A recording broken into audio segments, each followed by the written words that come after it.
Hello, Lunonaricon. My name is Douglas Wilson. I am a co-owner of a small game studio, Die Gute Fabrik, and we are here streaming our narrative adventure game, Mutazione. I have 3 special guests from the team that made this game who we're going to interview and play the game with one by one. I will introduce them, and I will introduce Hannah in just a second.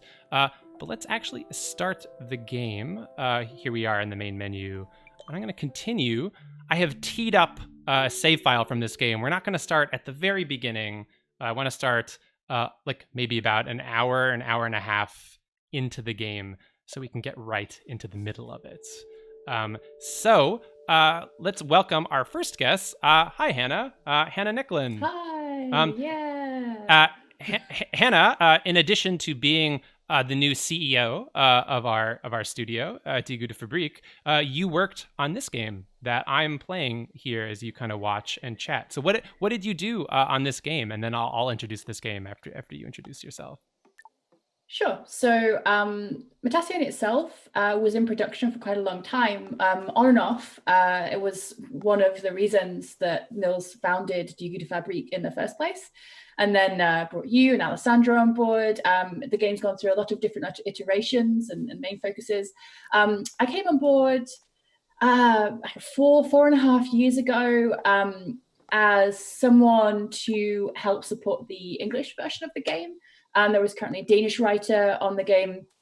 And my role sort of grew over the years because that writer decided to leave. So I became the main writer, but I was very much just reshaping what had already been written. And as Nils' confidence grew in me, and I was able to demonstrate that I, had a good grasp of narrative design, characterization of those things, he began to let me take this sort of precious story that he'd nursed for about 5 years at that point and really try and pull it into shape. So I became the lead narrative designer and only writer on the game. So every word that you read in the game was written by me, except for a poem of 4 lines, which you hear in the first day in the game, which I commissioned from a poet friend of mine, Harry Josephine Giles, who's a super cool poet who also works in games, because poetry is a specific expertise set, especially proper rhyme and meter, that it just is always better to get someone well trained to do that kind of thing. Yeah. And so we'll be talking a lot about the writing and the narrative design, of course, and a bunch of other topics related to that. And Hannah mentioned our colleague Nils Deneken, who's the founder of Die Gute Fabrik, who is the creative director on this game and drew a lot of the visual arts. And we will be talking to him later in this stream. And there's lots of different pronunciations in there. Just to say Die Gute Fabrik, that's German. Nils is German originally. We had a very multinational team from around Europe and the world, if you include Doug, which we definitely do. And that means that the game has an Italian name because of our key collaborator, Alessandro Coronas. So Mutazione or Mutazione, depending on how much you want to embarrass yourself in front of Italians. And the company itself is Danish, and we're based in Denmark. That's where I'm here from. I am streaming all the way from Australia in Melbourne on the other side of the world. So as Hannah mentioned, we do some remote work. But let's kick this off. So what we wanted to do was show you day 3 in this game. We're going to start there and play through a few days in this game. So I'm going to go to sleep here. In this game, you are this girl, Kai, and she's traveled to this strange village of friendly mutants called Mutazione to take care of her dying grandfather, and we are meeting these friendly town inhabitants along the way. The game takes place over 7 or 8 fictional days, and this is the beginning of day 3, and our friend Mew here is waking us up at dawn. So let's play through this. Yes, I can relate to how Kai is feeling now. Oh, and Mew just gave us this cool cat lady here, this map to the secret swim spots. Fun fact, I didn't recognize, because obviously I came to the game with a bunch of characters that were already fairly well developed, and then I sort of took them on and developed them further. Mew is obviously a pun on the sound a cat makes, and I just didn't get that the whole time I was working on the game. It took someone pointing it out on the internet for me to notice. So we've kind of already met the townspeople over the last 2 days, and Mew, who we've kind of, struck this kind of friendship with, has invited us to go swimming at her very secret swim spot. So she's given us this map. Let's look at our inventory briefly. Oh, that's the encyclopedia. Here's our inventory. Oh, and here's the map to the secret pond. Find the bus stop. Okay, so we're going to go try to find the bus stop in the wilderness to go join Mew. So it's quite early in the morning, so we're not going to see that many characters around right now. It's dawn, so there'll be a few people potting around if you wander, but it's very much focused on like going to find Mew right now. And you could talk to Yoki if you wanted to, but it's long way up those stairs and quite early in the morning. I don't know if you do. That's right. So there's most conversations are optional. So I could talk to Yoki, who we'll talk to later in his office. Now I'm going to choose in the interest of time so that we can show you a few days of this game. I'm going to keep going. You'll note that I'm also collecting some seeds. We'll talk about that in a little bit. We're going to plant some magical gardens, and that's going to be fun. But let's get to this swim spot. Although let's actually talk to Island here. Island, Hannah, how would you introduce Island to everybody? Island, she runs the local salon and bathhouse. She is currently halfway through a pregnancy. She's expecting a kid. And she is the partner of Grob, the guy you meet on the boat on the way over, a quite brash guy. And she's very, she's a really good listener. She's really smart, and she really knows herself. So it's a bit of an odd coupling because he's a bit of a railroader of a personality. But she's someone who definitely always sees the best in everyone. So I think if you are someone who does hair care, or you're someone who just has to listen to people a lot, I think that you have to be the kind of personality that really sees the best in people. And that's definitely at the heart of their relationship, at least. We may or may not, spoiler, we will find out a little bit more about their relationship and some kind of juicy secrets over the course of this stream. We're going to be streaming for about 3 hours. So, stay tuned.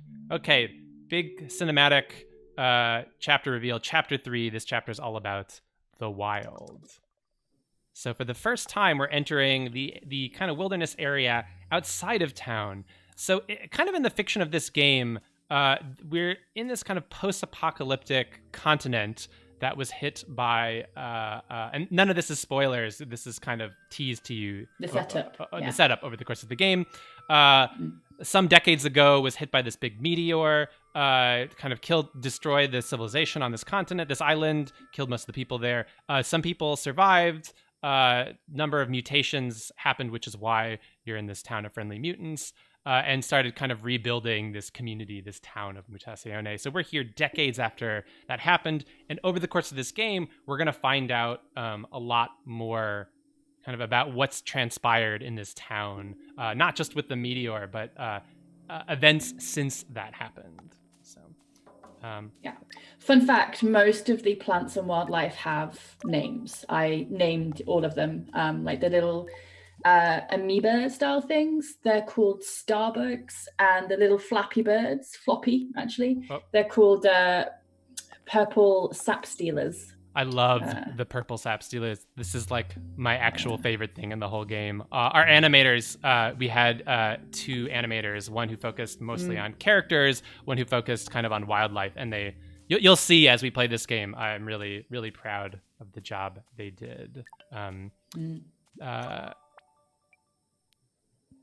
And obviously all the plants are named. You can see what they're called when you collect the seeds. That's right. And then there's a whole encyclopedia with a bunch of plants that you can geek out on, these fictional plants that are in the game. Mm-hmm. So let's keep walking through the wilderness. We'll talk to, when we have Nils on the stream, we'll talk to him a lot more about some of his artistic influences here. Let's keep traces of a former kind of city and civilization. That little lizard we saw was a fan-tailed skink. Fan-tailed skink. Very nice.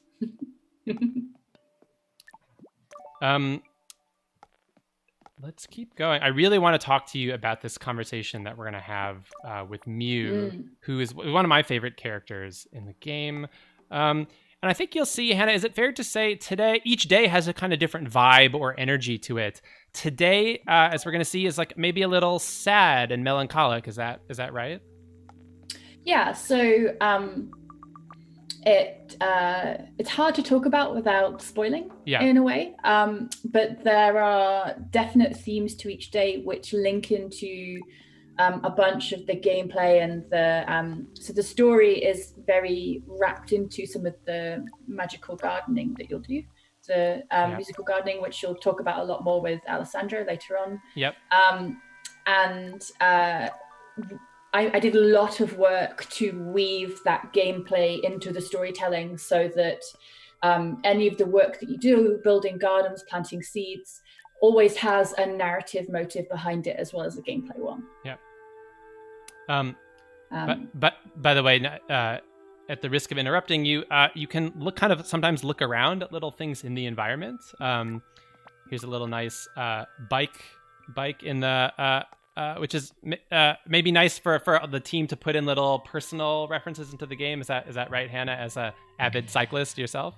I am. I have made a promise to myself to try and get a bike into every game that I ever work on. So far, I've been successful with shipped games, at least. Actually, there are unshipped games out there that also have bikes in that will never see the light of day. But yes, so there's also a nice little achievement connected to the bike. If you can have a look at it on different days, you'll get different little comments on it, and it gives you the N+1 achievement. N+1 is a joke and a saying amongst avid cyclists, which is like the correct number of bikes to own is N+1. And for me making games, I'm sorry for it. No, but that's one of the great pleasures of making video games, is to like sneak in those little personal Easter eggs. You'll see a few more of those from Alessandro and Nils and me over the course of this stream. Just little personal details. I at least for me, it's nice to leave like a tiny little trace of yourself in the video game that you're making. Absolutely. Let's have this strange encounter here. What? Oh.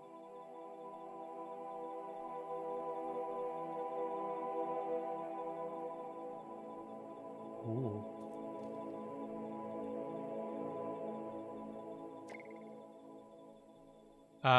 You may recognize this little opening in the trees, because it kind of looks like the entrance to the secret pond, almost as if that white deer was leading us to the entrance. Maybe. Snap a couple of these seeds, and we'll talk a lot. Please finish, Doug. We'll talk a lot more about the music. We're going to have the musician and audio designer Alessandro Coronas on the stream after Hannah. So we'll hold up on that. Let's actually go through the entrance. By the way, I'm playing with a mouse right now, but you can also play with keyboard or a controller. So there's a bunch of different ways to play. Also, if you play an Apple Arcade, you can just tap around. That's right. So this game is on, we should have said this game is on PlayStation 4. It's on PC and Mac. And it's part of Apple Arcade, which means you can get it for tvOS and iOS on a number of devices. So that's great. There's a whole bunch of places that you can play this game. Of course, including here on Steam, which is great. Okay, let's have, this is one of my personal favorite conversations in the game. And that little clock that you saw meant that is to tell you that this conversation is going to move time forwards. Yep. So we put a clock on the conversations. There are a few conversations each time a day which are usually mandatory, and then the rest is up for you to explore. And the last conversation of the day that's mandatory will be a little clock. So you know that if you have that conversation, you won't be able to explore the conversations in this time of day ever again. So it's a prompt to allow you to go and do more if you want to, or to say, yeah, it's okay, I'm ready to move on. Yep. You'll see too, Hannah, maybe after this conversation, as we walk back from the wilderness, we can talk about this. I really like, so some of your dialogue options aren't just a literal word for word what the protagonist is saying. Sometimes you get a vague sense of the intention of what she wants to say. So I'm going to be serious here in italics. Then we're going to get the reveal of how she wants to be serious. So I kind of like these little flourishes as a writer for interactive narrative that you introduce into the game to give us a little bit of kind of tension and flourish into the little micro kind of narrative choices we're making. Is that kind of like how you see it as a narrative designer, Hannah? Yeah.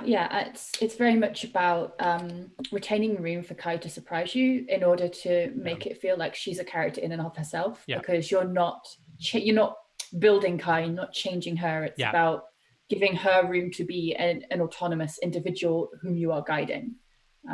So allowing her to surprise you is part of that. Yeah, I really like playing with that middle ground. It's not like you're fully watching a character in a movie, but it's also not like you are the protagonist. There's a really interesting, rich middle ground between those two poles. Let's keep watching. A white deer.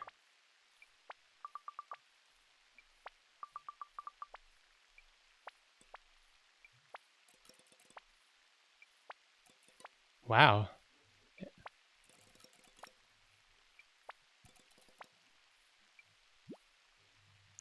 Is it safe? She's a swimmer, like her main sport, but she's used to just swimming up and down in pools. So she's not, swum in a pond before. I love this animation. Yeah.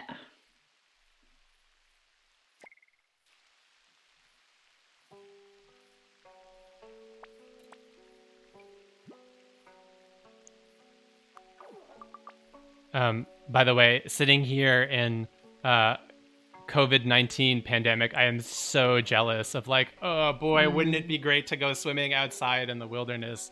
Nope, that's not the world I live in. Says you from summer. Yeah, that's right. It's still very early autumn here in Australia. I would probably happily swim in the sea if it made the pandemic go away.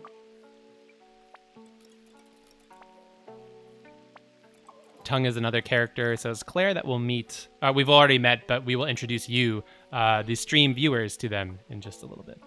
Yeah, this little bit is just to really emphasize the intimacy of the fact that she invited Kai here. She's basically saying that all these people I've known in my life, it would have felt weird to bring them here, but somehow you feel like someone to be here with.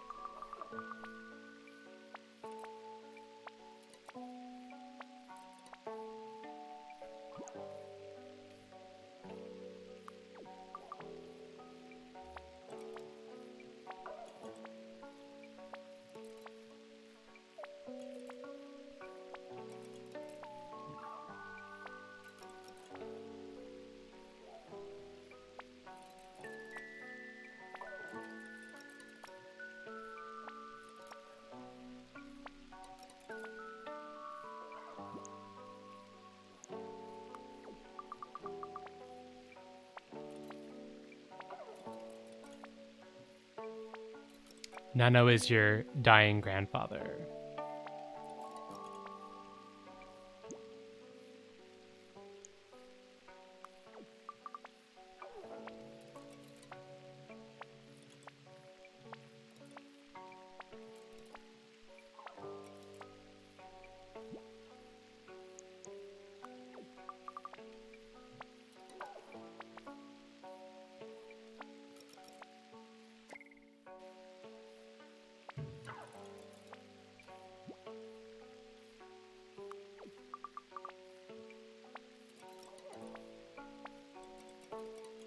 Moondragon is the meteor that destroyed this island decades ago.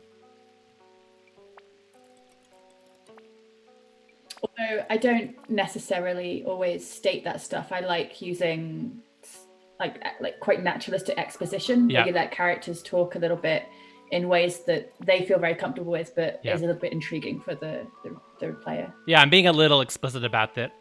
To kind of catch viewers up here, you would have soaked in a little bit of this information in days 1 and day 2 if you'd been playing up to this point.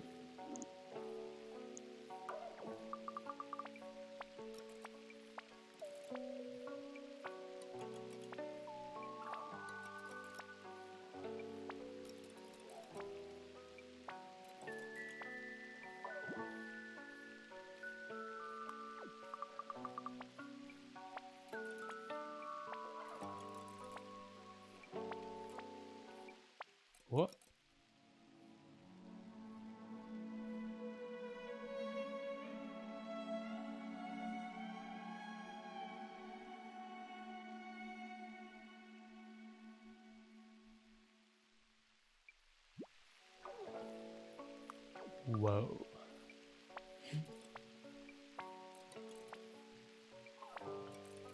So Mew just hummed us a little melody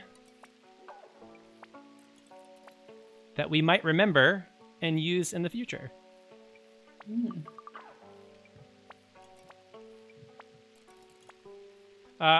Also, we don't really know the full story here, but something seems up with Mew and this kind of past that she's hinting at. We don't really know why she seems sad or why she was trying to avoid that topic of conversation.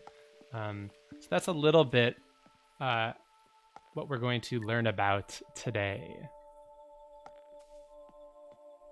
So let's walk back. If I were playing for real, I'd probably luxuriate, collect more seeds, take in the sights. But I want to keep us moving. And I think in terms of pacing, deliberately trying to stagger some of the kind of bigger, heavier conversations with these moments of quiet, or sometimes some lighter conversations. So this conversation out in the wild is the first time we really encourage the player to sort of go out there. And it's the first time that you'll walk through all of these incredible pieces of scenery that Nils has constructed. And it's supposed to give you a sense of space and of quiet. And, you know, when you go to a rural community, not all of your time is filled with action. Some of it is just filled with standing there and sort of absorbing the world around you. Yeah. Do you feel like because I feel like you did, like, what does it mean to make a so-called quiet game? Because we're not just talking about the volume levels, obviously. We're also talking about that, like, emotional feeling. I feel like, was that in the writing itself and the narrative design, was that a kind of tone or experience you were trying to strike as well? I think that I wanted to give the player space to take it in the way that they wanted to. And I think in giving the player a fair amount of control over their pacing. So we said that they're these mandatory conversations, they kind of make up this A plot, this sort of story that everyone's going to experience in the game. The sort of A to B, this is the main story. But then there are lots and lots of B plots and C plots, which make up what I have often called like multiple middles. You should go into the archive, actually, have a quick I will. With, so the multiple middles, by that I mean that you can explore lots of B and C plots that aren't necessary to move time forwards, but that will just fill out your sense of the history of the community, of the characters. There'll be little comedic kind of conversations you can have, which aren't integral to the A plot, but will just give you more of a sense of like who the people here are and what the history that they're living with is. We do that through being really clear around time, like that little like clock icon that tells you that it's going to move the conversation forwards. We do that about leaving space. And in writing the dialogues, I often leave lots of room to not speak. Sometimes when you're getting to know people and trying to support people, it's as useful to not speak as it is to speak. And that's very much about saying that these people aren't problems to be solved. They are like actual, agents of their own, and you are meeting them halfway. Right. So I leave a lot of room for people to either just plow through and do that A plot, or to like really take time and relax and really absorb all of the BC and D plots. And then I also think that the wonderful like sound design and spatial design from Alessandro and Nils and all of the other people who worked on those things, I think that also is full of a sense of space. Like if you don't want to do any of the story, you can go and you can play with the garden, or you can collect seeds and you can explore the landscape. Well, I mean, we'll talk about that a little bit more, but that's also true mechanically, right? So if we compare this to the adventure games of yore, think about like King's Quest or Monkey Island. There are fewer puzzles to figure out in this game, right? It really is focused on the story and that the joy of being there audiovisually narratively. Yeah, I mean, at least I wouldn't say like conventionally described mechanical puzzles. There are lots of things to solve in your head. Yes. Mysteries and parts of the history of the characters, which in conversation with other players, you'll be able to really like pin down and think more about. The themes are puzzling and complicated, but the actual, in terms of difficulty and mechanical difficulty, we were very careful to make it a game that we really hope that you won't get stuck on. Yeah, so there are fewer obscure item combinations to solve arbitrary hurdles. There will be gardens, which we need to plant, which we'll see in a little bit. Let me talk to a resident scholar, Yoki here, who's playing the harpsichord.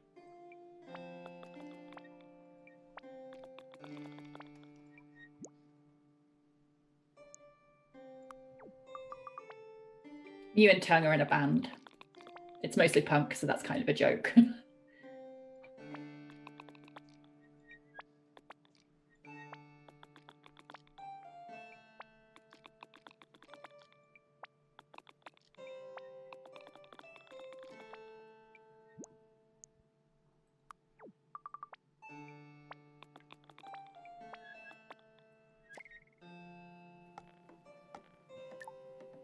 Okay, so here's another way that we have kind of guided the narrative here. So Kai keeps, I keep saying me, but actually Kai, the protagonist, keeps this journal, which we'll open up here, that gives us like little clues about the kind of main A plot, as you pointed it out. So and if you go backwards through the journal, you'll see the clues from previous days, and if they were, if you, mostly all of them were sort of mandatory plot points, the A plot, and they'll always have like a follow-up if you that sort of reflects on what you did and what happened. Yeah. So today it's Wednesday midday, and Kai's wondering if Grandpa's up. So let's go. Again, if I were the kind of style I play in, if I were playing, I would be running around trying to talk to my favorite characters, but we're going to keep the A plot moving here. And all the characters have a rhythm to their day, like anyone in a small community would do. So you sort of know after a while where to find people. If you went into the Maury's takeaway, she'd be in there cooking right now. If you were to go down into the caves, that Dennis would probably be there, and the sausages would be shoveling manure and fertilizing the tree roots. So you know where to find people. We will, I think, in the course of this stream, talk to most of the characters. Let's talk to this is our dying grandfather.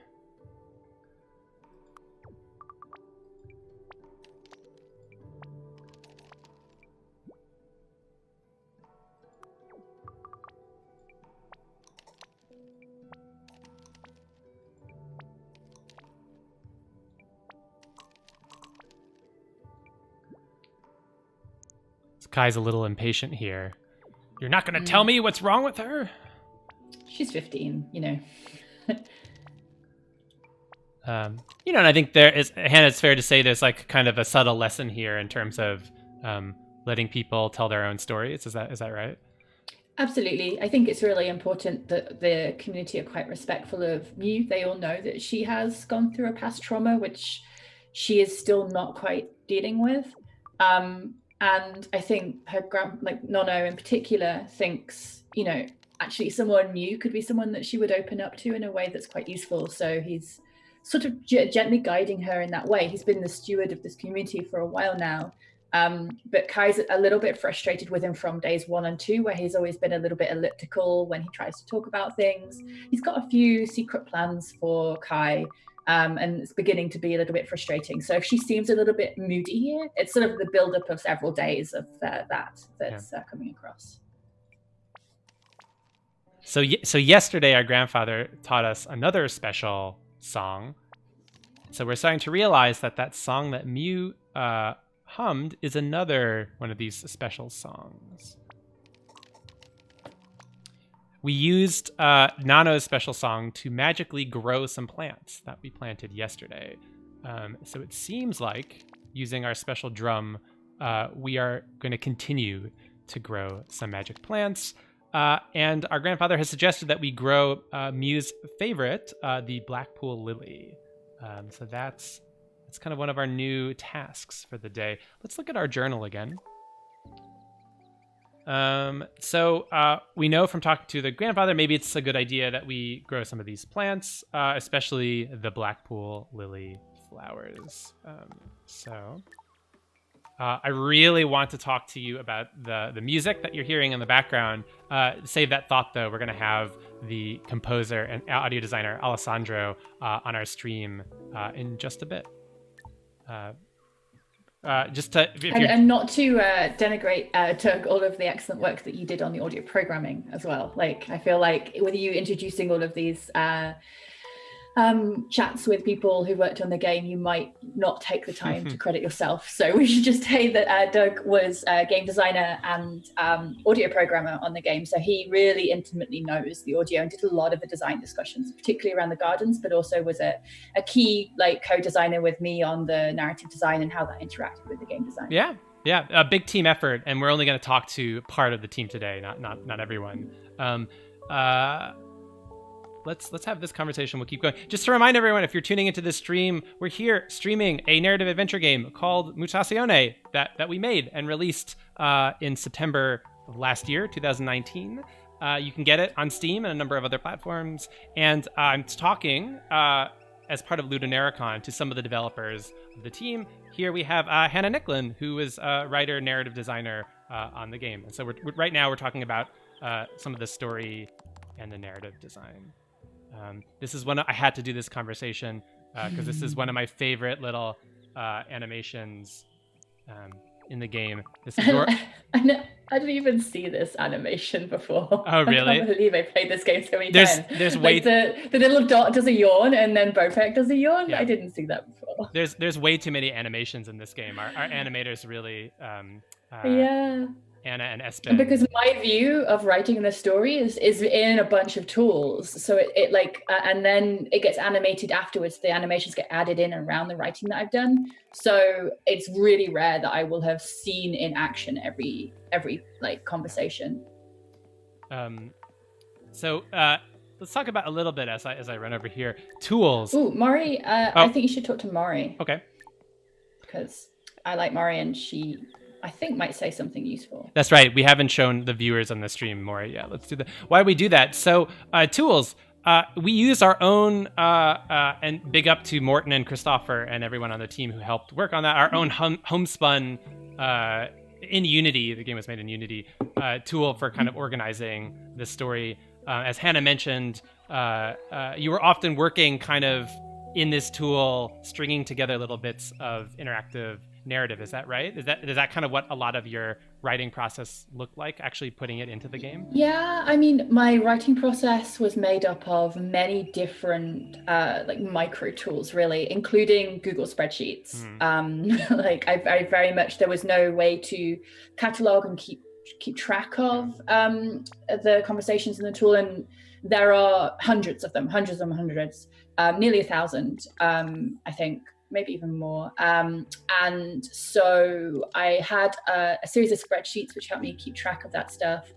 And then we had this, as you say, standalone homespun tool into which I would write, but then I would have to wire conversations into plot lines, and I would have to add in characters and activities, and then I would also have to put it into a town schedule so that the game would check against the town schedule who was where, and then it would check another tool to say what conversations are possible for this set of people at this time of day. Yep. And only if the conditions on everything were correct would it then allow the conversation to be available to you. And sometimes there are a couple of conversations available to you. Yep. So there's also a lot of prioritization that I do. So it's a very complex web of narrative design for every single time of day in the game. Yep. And then you also have to think about what the player's possible routes through the game will be like. Yep. And you know, if they don't go through these conversations, what will it feel like compared to if they do? And there are about 80,000 words in the game, is that right? Yeah, give or take. I think I edited down a little bit from that, but I say 2000 when I talk about the localization because we had to start localizing before everything was written. Yeah. So we got through that many words in the localization for sure. Yeah, I would love to actually ask you more about localization. Let's get through a little bit more of the game, but that's such a I think a part of making games that we often don't talk about to the public, but is such like a difficult part. So this game was translated into many languages, which is amazing, but that is not always usually an easy process. So we can talk about that. And, so here we're learning from Mew. In the back here, you can see the kind of burnt out ruins of her old house. What happened? Oh, little snark from Mew.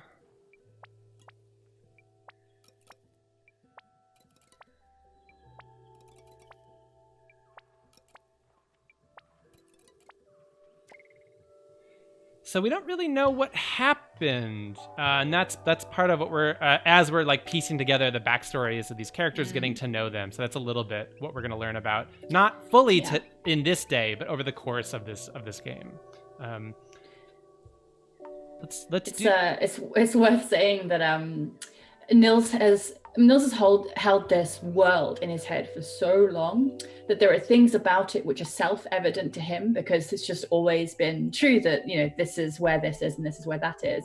That I would look at these scenes and I would write these dialogues and like, for example, in that I have Mew describe, you know, this is where the door was, this is where the garden was, and Nils would sort of go through and just like, you know, check that I'd sort of I would get all these notes. It's like, actually, Hannah, I think it's really obvious that the door was here. And I had to change like all of my spatial, because to me, it's the ruins. To Nils, he knows exactly where the front door was. And he knows like everything about this world, which is, I'm really excited to that you folks are gonna hear Nils talk more about the originating the universe. And I think, as with lots of narrative games, there's a huge amount of material that hit the proverbial editing room floor. So obviously the story Bible, the character Bible, covers way more than actually surfaces into the game. So hopefully, you know, I think, and that's even true for a lot of your own characterization, right, Hannah? Like just the sense of like the world is actually thought through and much bigger than the little kind of morsels that we actually evidence out in the game, which hopefully contributes to this feeling that the world is much bigger than just this kind of the video game that you're playing. It's really important to me. Like when I came to the brief I was given when I came to the game was that it was a soap opera first and foremost. And to me, the things that define a soap opera is that it's ensemble cast driven, that it is like a long running story, so that it needs to have existed for a long time. So the ripples of what happens in a community continue to affect the community long after. That it's drama driven. As opposed to a sitcom, which shares a lot of the soap opera DNA, but is comedy driven rather than drama driven. And then finally, that it's interested in the domestic. It's interested in, like, it's often considered quite a feminine form. Like soap operas are a thing you might expect stereotypically women to be interested in. And I think that is sometimes used to downplay soap operas. Not all soap operas are badly written. That's not something that in my mind has to define a soap opera. Because I'm a writer, I have a slightly different vocabulary to a layperson who might, use soap opera to mean cheesy, and that's like perfectly acceptable.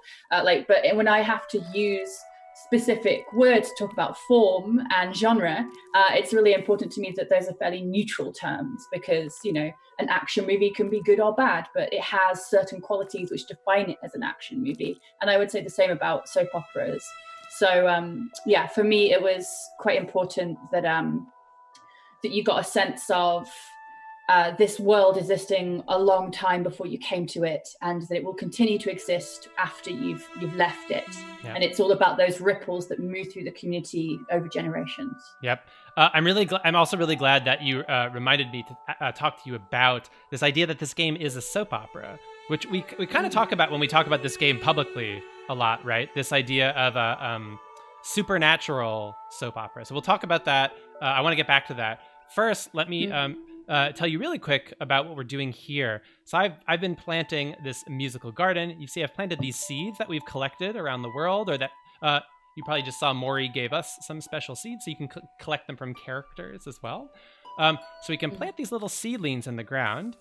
You can see that they're making this kind of procedural music, different instruments. So we hear the Crimson Lily that plays a flute, or the Nijan Palm that plays a trumpet. This is one of my favorite ones. So now we're gonna play that song that Mew taught us. We're going to see some growth, some magical growth from these plants.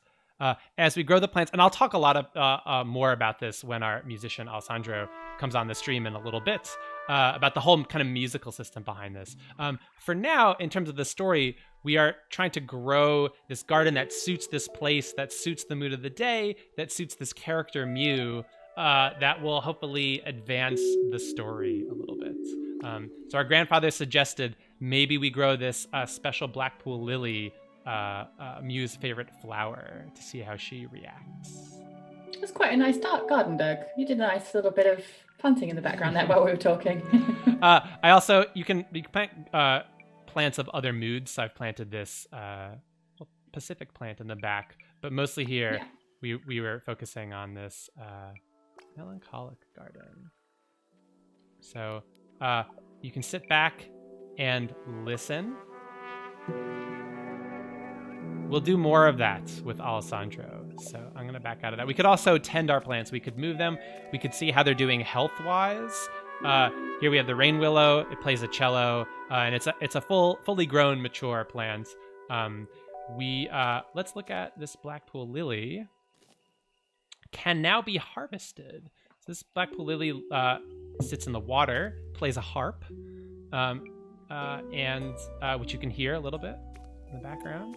And we are going to harvest it. And now we actually got 2 Blackpool lily flowers. So thanks to our special song, it's almost as if we're going to learn a different song every day of the game. Almost as if. So we'll talk a lot more about the music of the garden in a little bit. But first, here's that clock icon. And remember, this means that if we have this conversation, we'll move the game forward to the next kind of time of day. So if I didn't want to yet, I could go now and run around town and have all those conversations that we haven't had yet. Yeah. We're definitely focusing a lot on Mew. There are many other conversations around the town that you could have, each of which would add a little bit to this picture and make it much richer. But you don't need to have them in order to understand, as I say, the A plot. So let's have this conversation, and then we'll go and talk to a few people who aren't Mew to give you a sense of the ensemble cast.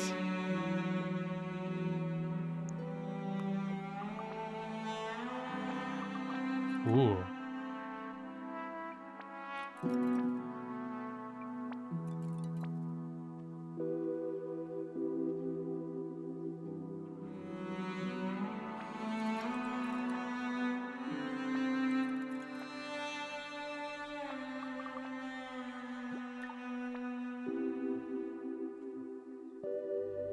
We just gave her the Blackpool lily flower that we harvested.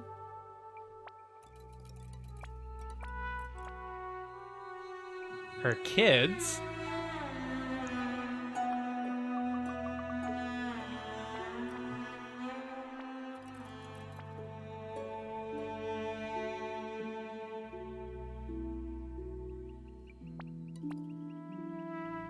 Ooh.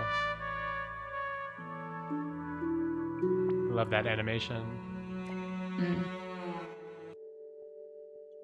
Kai's little blush. Yeah. So I'll step out of the garden for a bit. It's raining. I like this feeling of the rain cleansing this kind of heavy conversations that we've had with Mew today. Go to the archive.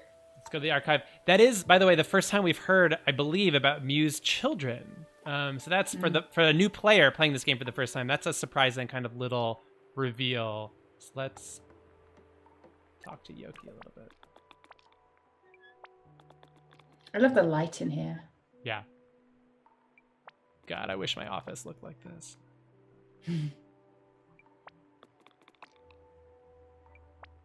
You can actually hear the sound of the rain on the roof, which I really appreciate.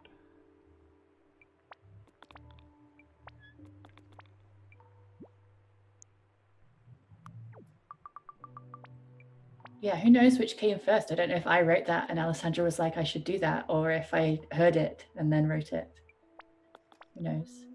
There's been a lot of back and forth, even though Nils is the kind of creative director. A collaborative creative process. One person will do something, and the rest of the team will like that, and will kind of respond. So whether that's writing, leading, some of the design, or music, or the visual arts, that all kind of happens in this kind of beautiful, messy relationship, I think. So 3 years ago, so some reason Yuki also lost some people. So reasonably, we maybe even should have warned about this, reasonably heavy themes in this game, right? So we didn't want this to just be this beautiful escapist fantasy, even though it is partly that, but also touch on like real kind of traumas and difficulty.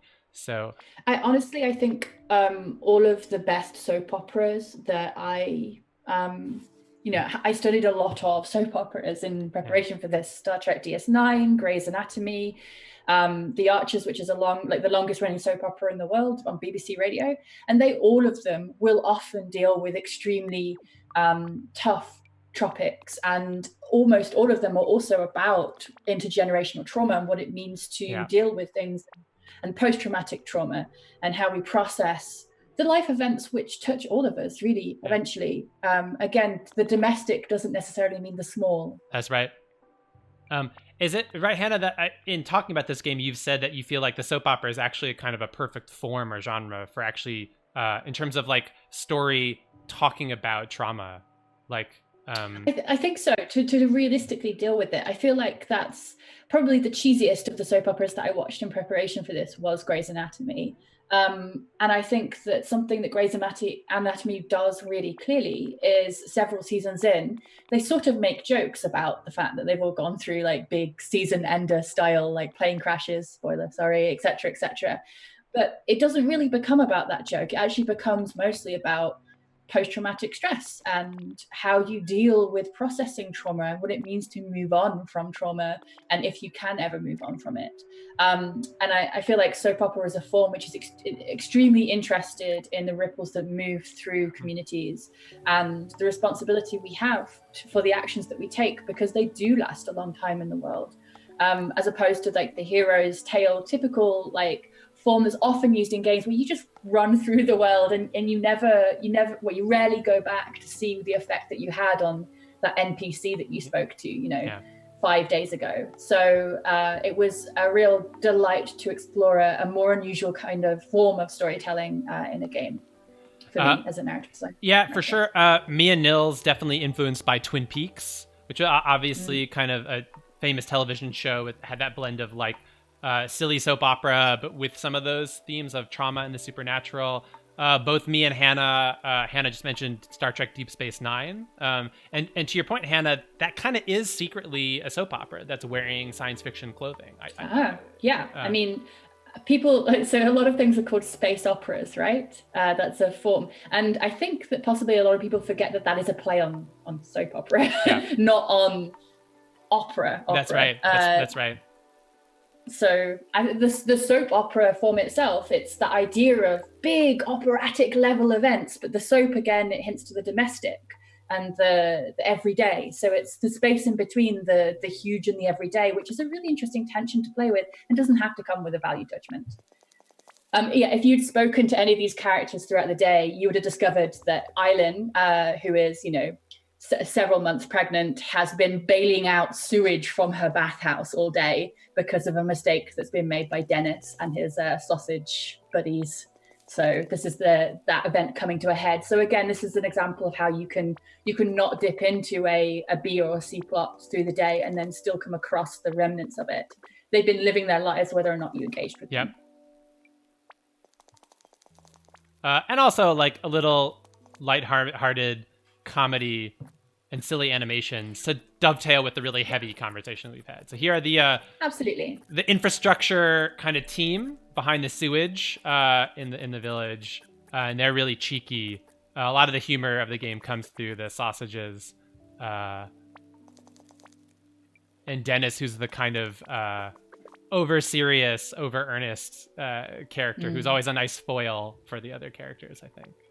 Yeah, I think it's worth saying that actually it was really easy for me to find voices for a lot of these characters, but the sausages were some of the characters I struggled with the most in finding a suitable voice for them, because the game, the characters, they tread this cartoonish to naturalistic kind of pathway, because they look very cartoonish. The animations are quite broad and alive, and I wanted to use quite naturalistic voices for them, to not turn them into jokes, to not essentialize their mutantness, instead to make it just a part of their character and not what the story was about. But the sausages, they are comedic, and so finding the right tone for them to strike, the right characters for them to strike, so that it didn't unbalance the rest of the tone that I'd set up. It took a long time, and they were the last voice that I really hit. And in the end, this will mean a lot more to people from the UK, or who have access to UK comedy. But I found a Del Boy, Only Fools and Horses style tone to them, where they were always interested in the next get rich quick scheme, and they're always scheming to make a lot of money in a non-monetary economy, which was where I found a lot of the humor, because technically there's no money in this community. They trade and that kind of thing. So they're like, this time next year, Rodney, will be millionaires, and the smart one and who's always sort of trying to just talk everyone down a little bit just goes, that millionaires of what? There is no money. So I found that, but it took a lot of work. We tried a lot of different things to find that. We will, I think maybe in the next time of day, we can actually go down into the tree and talk to them to give the viewers a sense of the sausages. I was really thrilled with that. I think you actually, after many iterations, kind of nailed. And I really like their talking about needing to find this sense of balance, right? It's not just about putting any old humor into the game to counterbalance the heavy. It's got to be the kind of the right flavor of humor to counterbalance the heavier conversation. Yeah, and it has to fit with the tone of the rest of the writing as well, because a lot of the rest, when I came to the game originally, what had been written for the sausages was just pure slapstick, and it wasn't funny slapstick. Like, the things they were saying, they just didn't really make sense as jokes, and they definitely come from a ridiculous place, like an absurdist place. But then as I developed the voices and the tones of the rest of the characters, which was working really well, although that's like absurdism wasn't amusing in and of itself, it no longer fit, it no longer contrasted in a way that was funny with the rest of the tone of the game. So that's why we had to revise that a lot of times. And you'll see here too, right? Okay, so from that, a little bit of comic relief, straight back into a little bit of a tense conversation, right? So Kai, if you've been playing day 1 and day 2, you'd see Kai getting a little frustrated with her kind of mysterious grandfather who won't tell her really everything. So the grandfather has been waxing on about the mom, and Kai's like, listen, let's talk about me. I still don't really know what's going on. And he's just cut her off. Yeah, and he's just like, I can't deal with this. I'm just going to go to sleep. So it is now Wednesday night. And so she's a little frustrated. She's written in her journal, maybe Spike can cheer me up at the bar. So we haven't seen the bar yet. How you pronounce ugh? Oh, what do you say? Ugh. Oh yeah, okay. It's a noise. It's an onomatopoeia. Yeah. So let's also talk to our grandpa again.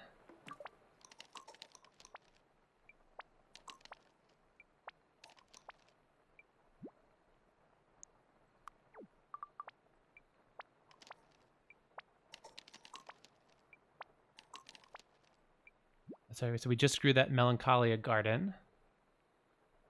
And it felt different than the Pacific garden that we grew yesterday. A different mood to each garden that we grow.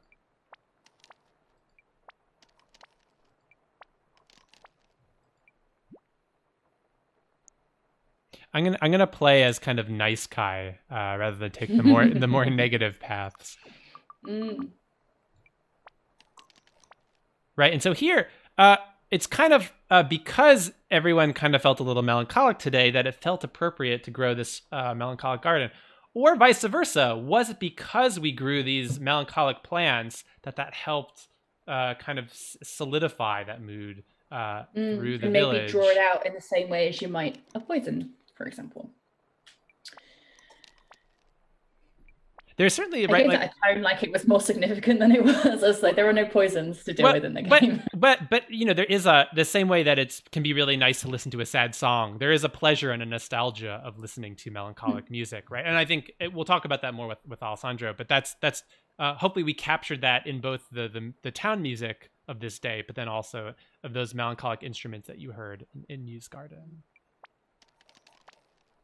So that's you learned something, you gave something back. I like that as a summary for today. And not just in the fiction, but then also in the making of the game, right? Trying to get the audio and the visuals really in concert with the story and vice versa, right? So kind of this feeling of bringing it all together. We had a lot of conversations where we had to make quite tough decisions because there were so many rich things to work with in the game, but if we tried to do all of them, it just wouldn't have done any of them, right? So we had like really crucial design conversations on, is this a narrative driven game with gardening or a gardening driven game with narrative? And those are very different propositions. In one, you lean into the plants and you give them medicinal uses and you make a lot of the things that you have to do in the game be driven by growing and finding and mixing things together. And if you want a narrative driven game, then the gardening has to move the story forwards in a meaningful way. It was important to us that one, like the mechanic and the narrative worked together, and we had to work out which one was driving which, and that would have massively changed the shape of the game. And in the end, obviously, like as creative director, Nils is it was a quite democratic process. It wasn't always just his say, but it's really, the story world was really important to Nils. And in the end, that meant that this was a narrative driven game with beautiful, magical, musical garden. Yeah, I'm not sure. I'm not sure how much we've even publicly talked about the kind of early history of this game. I was on it from not the beginning, but from at least like this game has been in progress for years on and off. So all the way back in like 2012 really is when I started getting involved. And back then we were kind of more inspired by even like Animal Crossing-esque. I talked a lot about Majora's Mask in terms of these 3 days and this kind of experience of repeating time and learning the schedule of the town.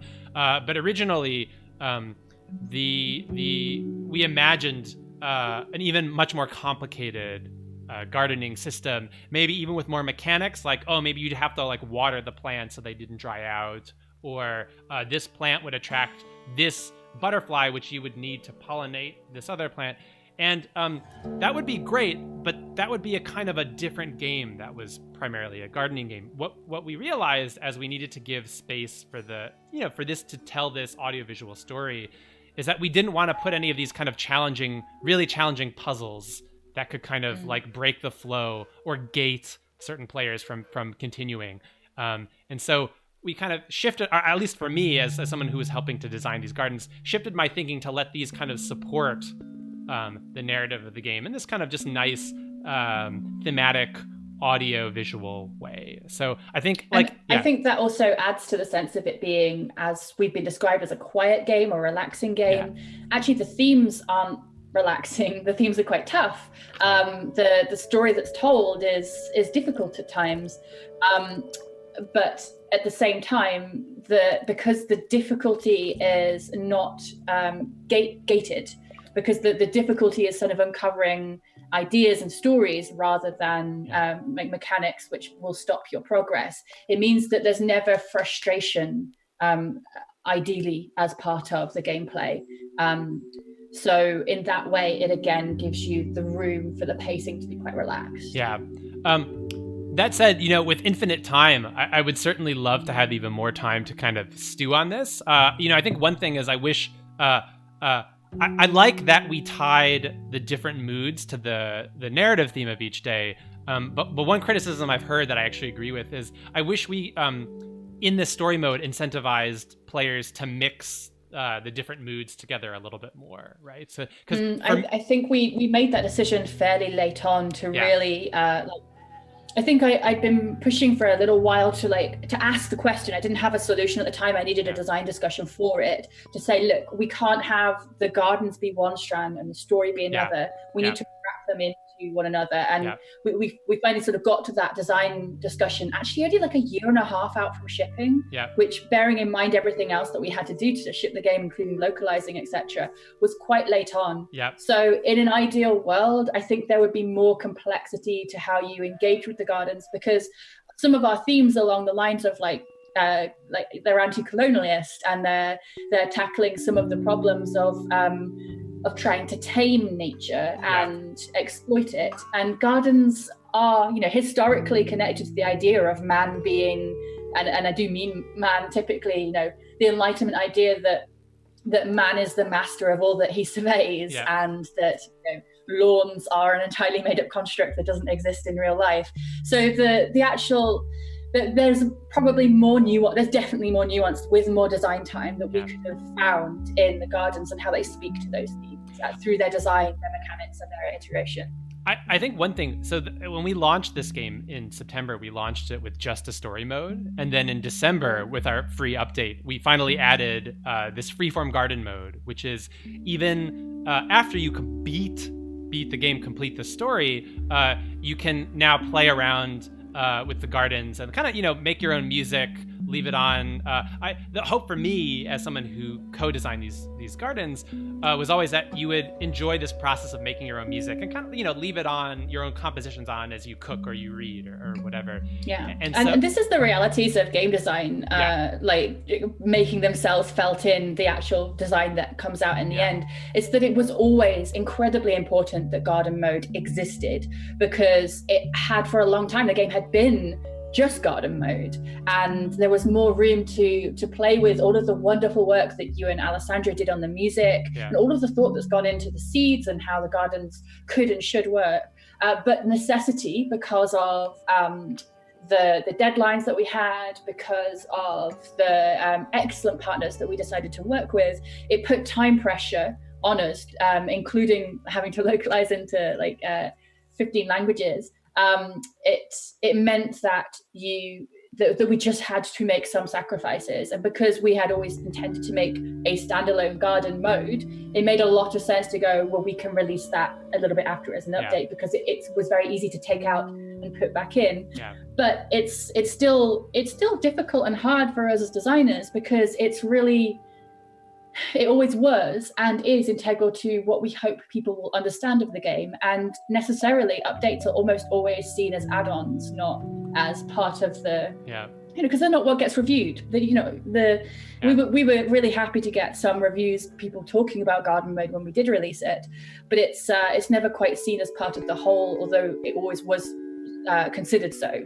That's just the realities of game design, you know, kicking us in the head repeatedly. Maybe I'll show a little bit of garden mode when Alessandro's on the stream in a little bit. I think for me, that's where I really love mixing these different modes together. I really like the trumpet from Melancholia, but the acoustic guitars from Pacific and this voice from Euphoria, and now I'm going to really mix them all, because there's over 100 different plant instrument types and species, which we're very proud of, and that to me is where this really comes alive, like making your own ambient music soundscape. And so I've phrased it before, like it's a kind of literal stop and smell the roses. So I guess it's my hope, and I think this is successful certainly for some players, that even in the middle of like trying to beat this story game, slow down just a little bit. We can sit here like this, like I'm doing right now, and kind of enjoy your music composition.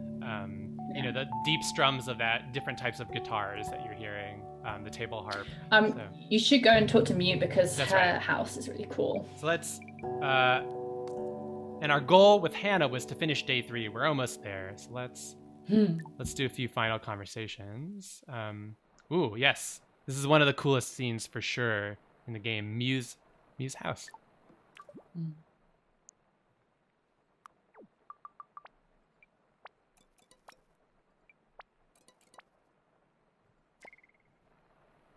Sometimes Mew is listening to punk rock records up here. You can see her record player there. Yeah. Sometimes she's hanging because she's a hunter. Meat curing meat. So we may see some of that later in the stream. But yeah, gardens. I hope if you play this game, you'll take a little time to literally, proverbially, stop and smell those roses, enjoy the music, enjoy that slower pace, right? That, as we were mentioning, this kind of quieter, slightly more reflective, slower game. One thing, I don't know, Hannah, what you think about this. Our friend and colleague Nick Sutner mentioned that and I believe this was Nick, that he would play one chapter every real world day, and so play this game over the course of a whole week, which I really loved. In fact, that to me would be the way I'd recommend. I mean, not that there's one correct way to play this game, but I really love that idea to, instead of like rushing it all at once and playing in some big 7-hour session, to kind of tease that out, that slow pace over a full week. So I think that's definitely the serving recommendation we would give. Like if we were to talk about the game in that way. For me, like adding in clear time periods of day and adding in clear chapter titles, it's all about saying that you don't have to rattle through this. You can take time. You can take a break. It's all, and I think that allows you to savor the quality of the storytelling a little bit more. By quality, I don't mean I'm telling you that it's awesome. Of course, it's awesome. I mean like just the feeling of the storytelling. I think will sink in a little bit more particularly if you go chapter by chapter and have time in between each of those. Here's Spike. He's one of the few humans in the town. Came from the mainland, I think a couple decades ago, and he runs this bar in the middle of town. He's talking to our friend Tongue, the big friendly green oaf. I really like Tongue. Spike actually, for fans of the His Dark Materials trilogy, Spike is really influenced as a voice in my head by Lee Scoresby. Wow, okay. I like to imagine Lee Scoresby, if he was able to settle down and maybe adopt Lyra, is Spike settling down here and adopting you.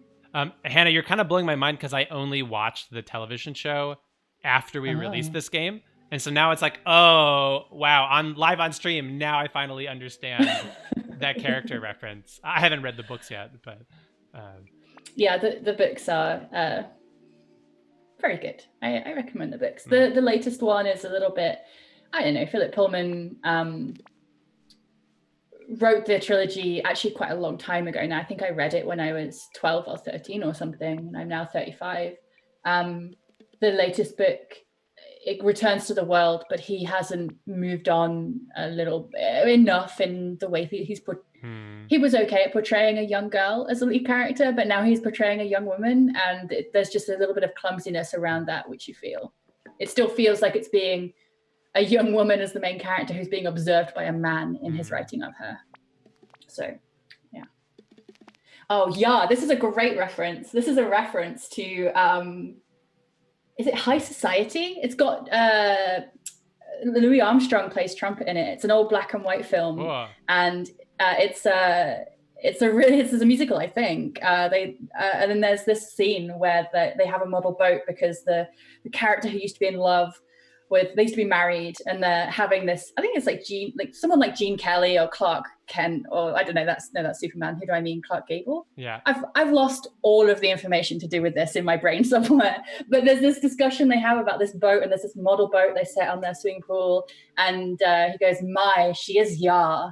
And it's just like a thing that old-fashioned people said about boats, and it's a tiny reference, but it's in there. Or as Spike says, right? What I mean, there's a romance in a boat. That's true. Yeah. That's true. I'm going to have to quickly Google who's in High Society. They're talking about the fact that Tongue is fixing up this small boat. We'll see more of that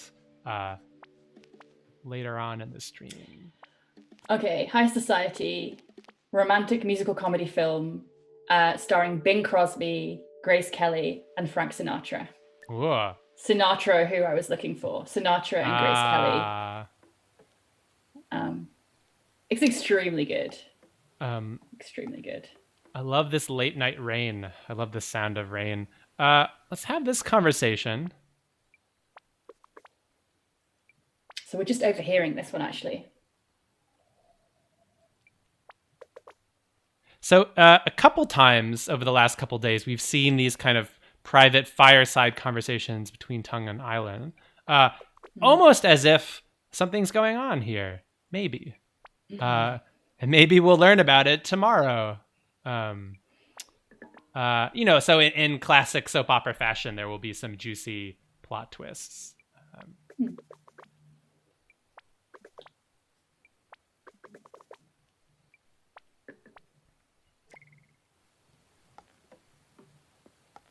So we've kind of mostly made our goal.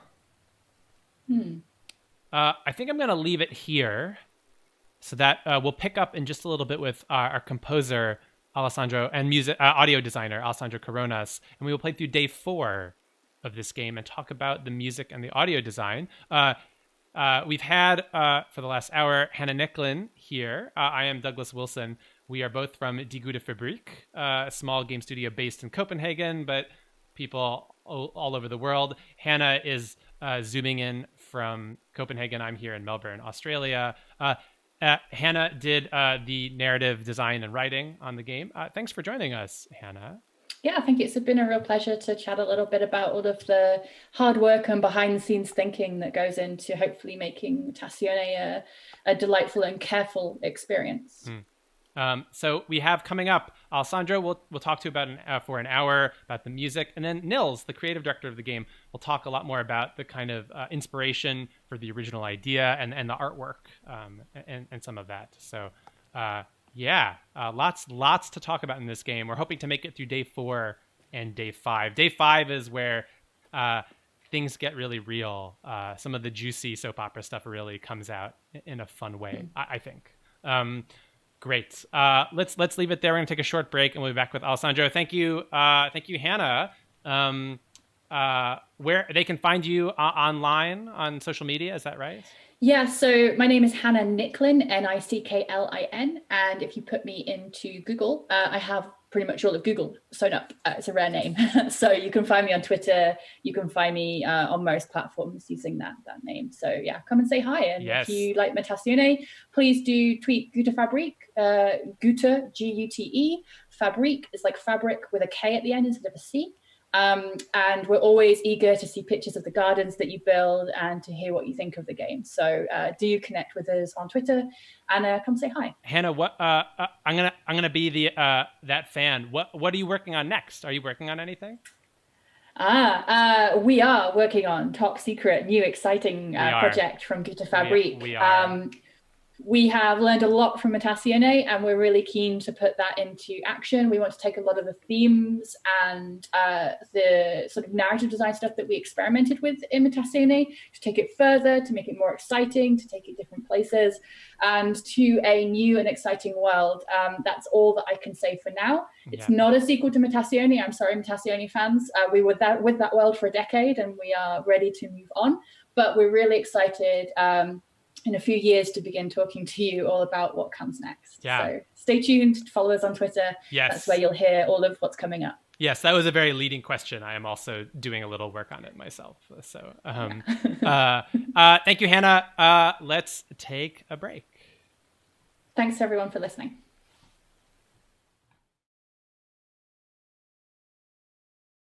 Hello, welcome back to our Mutazione stream here at Ludo Narracon 2020. Thanks for joining us, and thanks to our writer and narrative designer, Hannah, for joining us. I'm here with another special guest from the development team of this game, Alessandro Coronas, who I will introduce in a second. I am Douglas Wilson. I'm one of the co-owners of Die Gute Fabrik, and I helped work on this game, Mutazione. It's a narrative adventure game, a kind of supernatural soap opera, as we were talking about with Hannah. And for the next hour with Alessandro, I want to talk about the audio of the game. So Alessandro composed all of the music and designed all the audio and some of the audio systems and the rules for how the procedural audio work in this game. And there is a lot of audio in this game. And I worked closely with Alessandro on those music systems. I did most of the audio programming. So I'm very excited to kind of talk about that to you all, to the public, about the audio behind this game.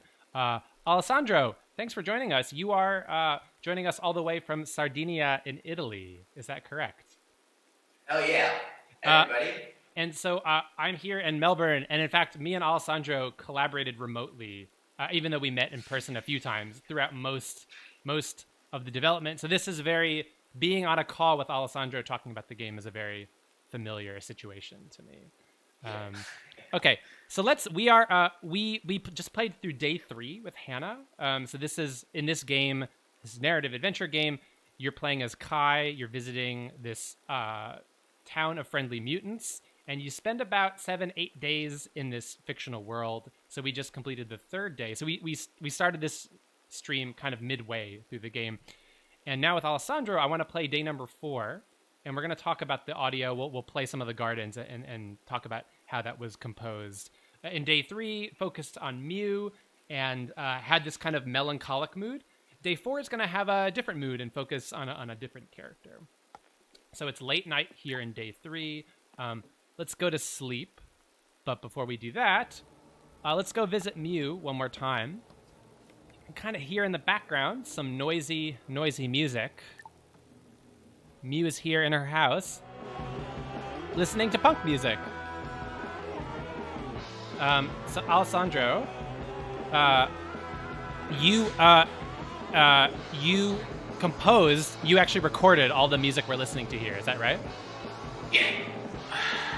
In one single day. So all those voices we hear in the background, that's actually you singing.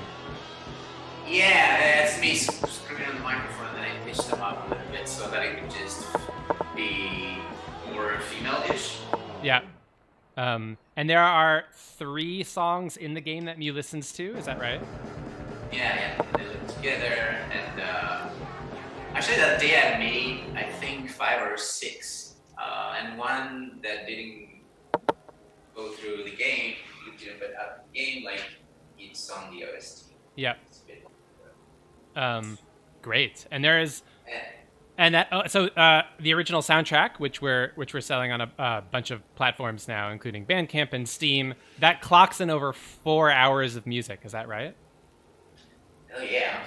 There is, and that doesn't even include the garden music. So there is a lot of music of all different genres, and we can talk about what you were trying to achieve with the audio direction. Let's start with day 4, though.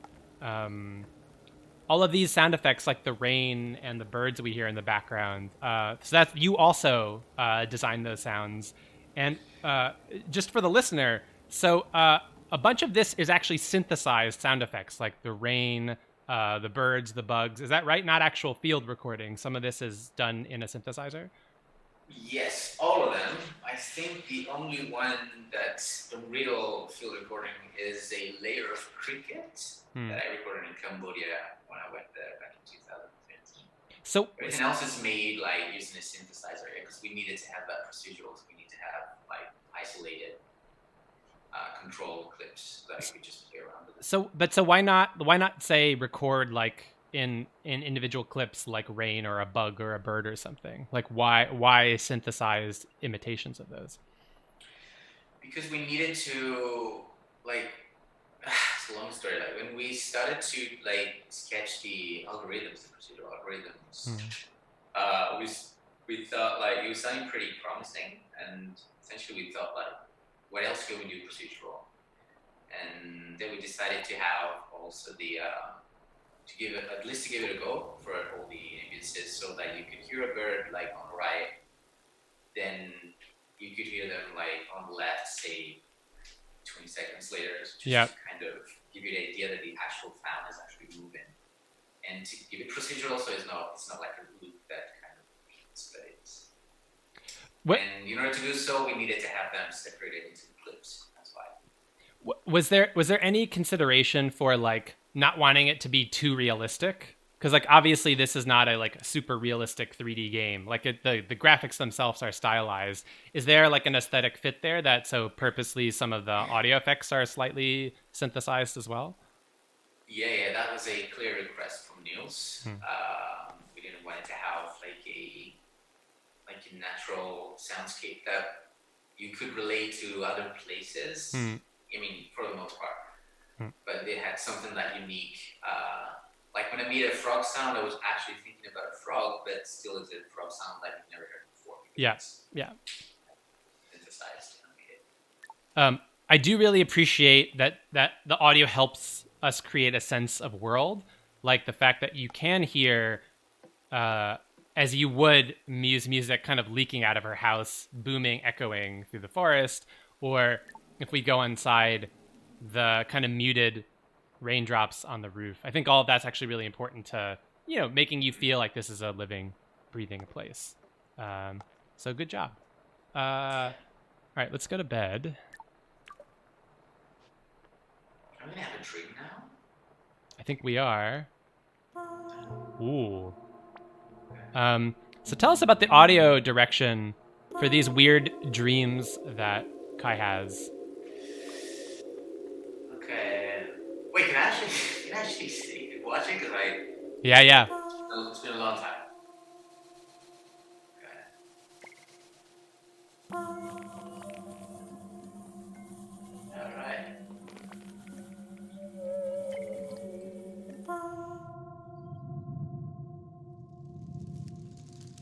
Cool.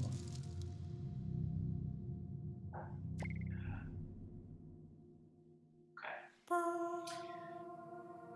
Oh, wait.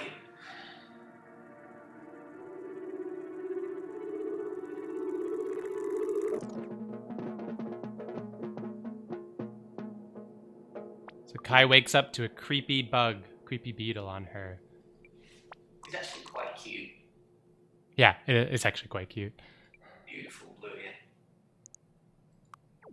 So Kai just had this nightmare that features this kind of strange dream creature Karoo that we've seen in day 1, giving you this warning.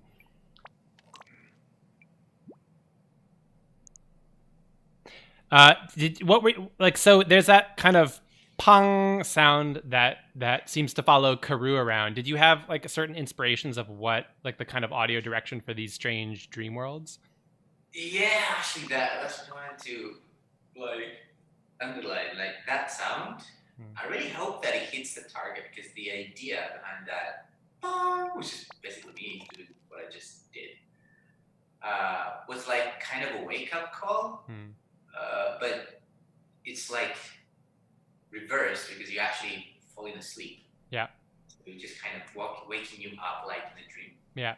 Cool. And I just wanted to have like something hyper simple like this to kind of wake you up, because it's not. I don't think it's a sound that you would expect like in a these kind of really basic kind of vocal effects. It's nothing crazy, nothing extremely weird, and I think the fact that it's really simple actually makes it even weirder for me. Yep. So yeah, and it's definitely related to Karoo. It's like Yeah, we'll hear that kind of whenever Karoo appears. Okay, so you've woken up from this nightmare. Your grandfather is actually feeling a little better, which is great. And so we're actually going to take him on a field trip to the bathhouse.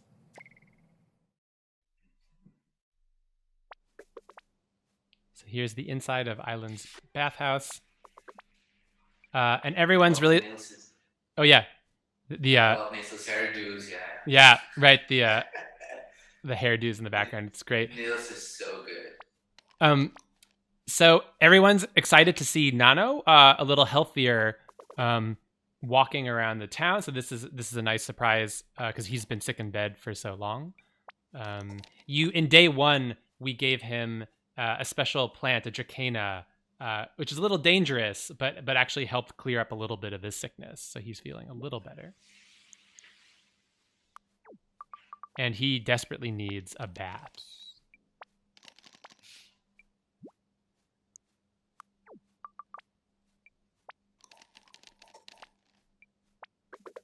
Actually, yeah, now that I think about it. Like, I made Nona's vocal sounds like super throaty and with a lot of grit. I'm just wondering right now if we should have changed. Like, it was really bad. Oh, interesting. That yeah. So what Alessandro's talking about, which is great that you brought up, notice when the text is being revealed, we add that kind of not actually voice acted, but this abstraction of their kind of what they might sound like. And Alessandro, tell us a little bit about that. So each character has a kind of different like instrument or texture to them, right? Mm-hmm. Yeah. Nonos Prince is like, I always want to like, of course, like the first time you meet him, like he's really sick and with, I don't know, I always imagine like a lot of snot, like a lot of grit, like things like were flowing like within his body. And then like all the other characters have like a similar like approach. I think Eileen's as I just use like in a super dumb way a couple of scissors, just because she cuts the hair like I remember like we did something like that. Plus some other sounds like stacked on top. What can I let me just hear like Eileen. Yeah.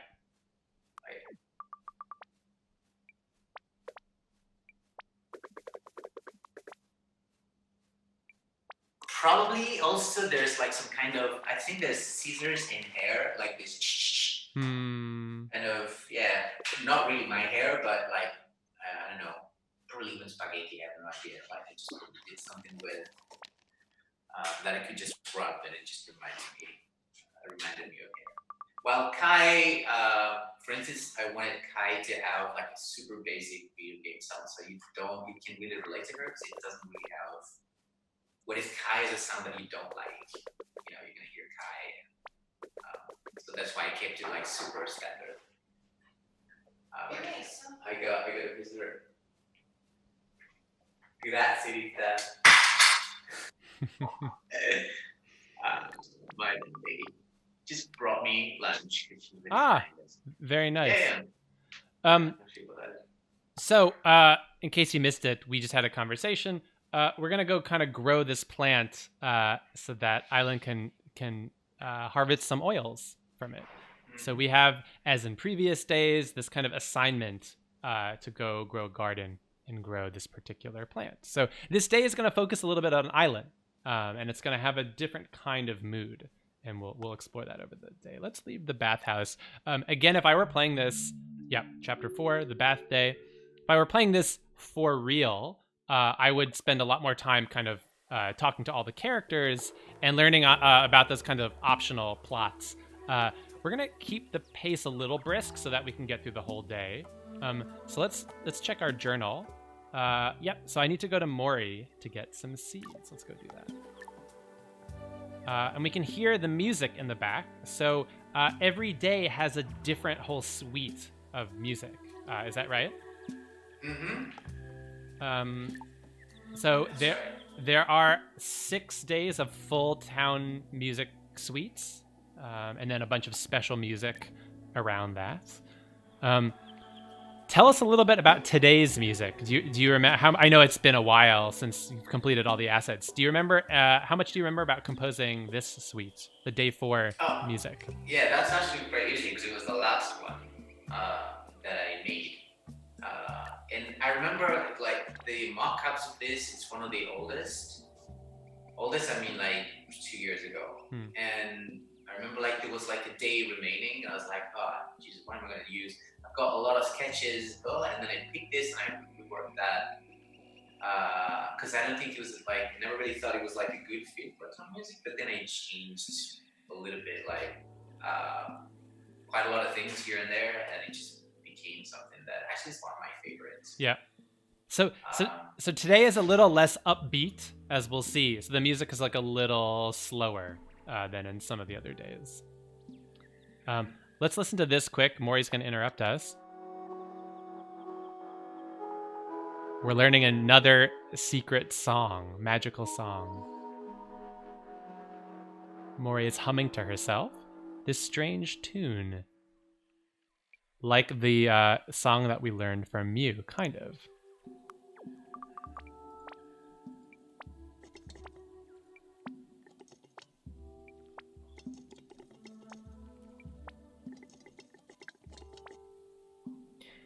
Today's a little edgy, so she's singing this edgy song to herself.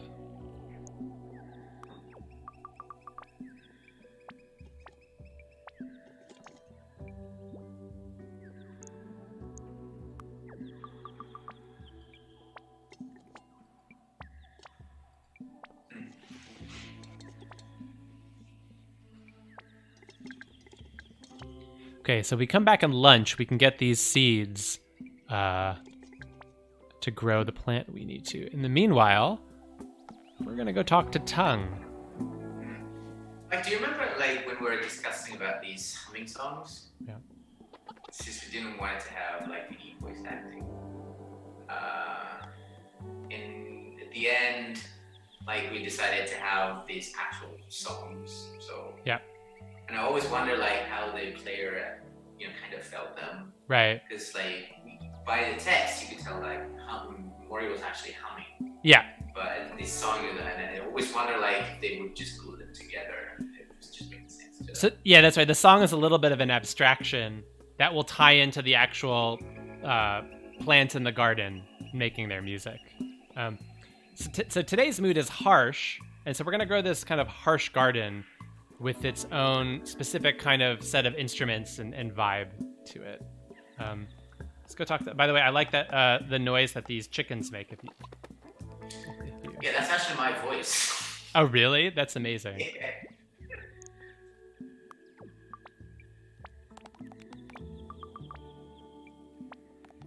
By the way, I really find Bob Beck's voice sound super juicy. I would like to chew him.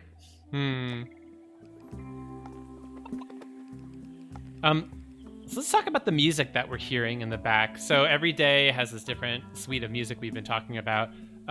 So this is not just one MP3 that's looping again and again, right? So I helped design this kind of series of layers that kind of combine procedurally. Tell us a little bit about that and what it was like composing that. So how does the town music actually work? Okay, so first of all, like composing for like town music, and doing it procedurally in a song form has been really tricky. It's probably one of the trickiest parts. Because especially when bridging one section like to the other, like it's basically what's do you remember like in the early days we approached it from like a clips perspective, like pretty much like the gardens. Yeah.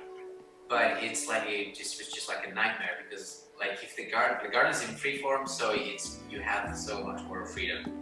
In a song form, you have a structure that you have to follow. So yeah. Instead of thinking of single chords that just can create like endless songs, which is the end, like I really had to strip it down. Like remember, like I think it was 2 years ago, and it was like October. So listen, we have to strip it down. It's impossible to test. Yeah. So now we are thinking in sections, but within a section, there's like a bunch of layers that change.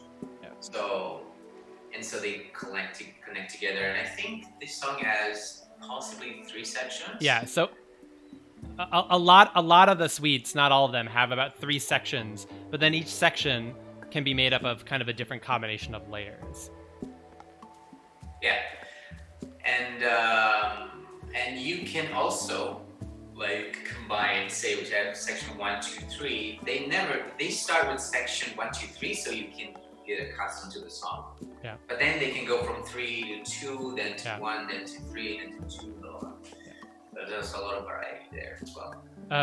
And so yeah, we've been working on this for years, on and off. So there have been many variations of the town music, of the garden music. You have all sorts of unused music on your hard drive somewhere, right? And that's what it's like to iterate on a game, right? You make so much stuff, but in iterating, you also have to throw away a lot of stuff as well. And as Alessandro was saying, originally we had made the music even more procedural, like stitching together lots of little clips, and that just got a little unmanageable. So we ended up kind of revisiting our approach, but still having some amount of procedurality so that you don't get sick of the same old 4-minute loop again and again. So there's always like a little bit of variation to it. I think, Alessandro, in some of the suites, there's a nice little vocal layer that will come in if you play long enough as well. I can't remember. Is that in today's music as well? No. Yeah, I think this is one of the days without the vocals. Yeah, because we had vocals on day 1, 2, 3, then no vocals today. Yep. Back on day 5. Yep. And that's it. Yep. There are sometimes special evening variations too, like a slower, more distant kind of like we remix the theme for evening as you feel the day coming to an end as well. Well, it's not actually a remix. I just composed that from Yeah. scratch. But I use the same instrumentation, slower tempo. Yeah. Stars. We're about to get one of my favorite animations. Yeah, me too.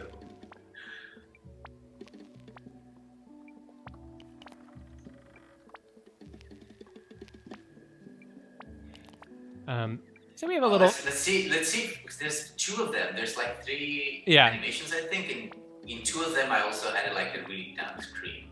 Let's see if this is the one that has the screen.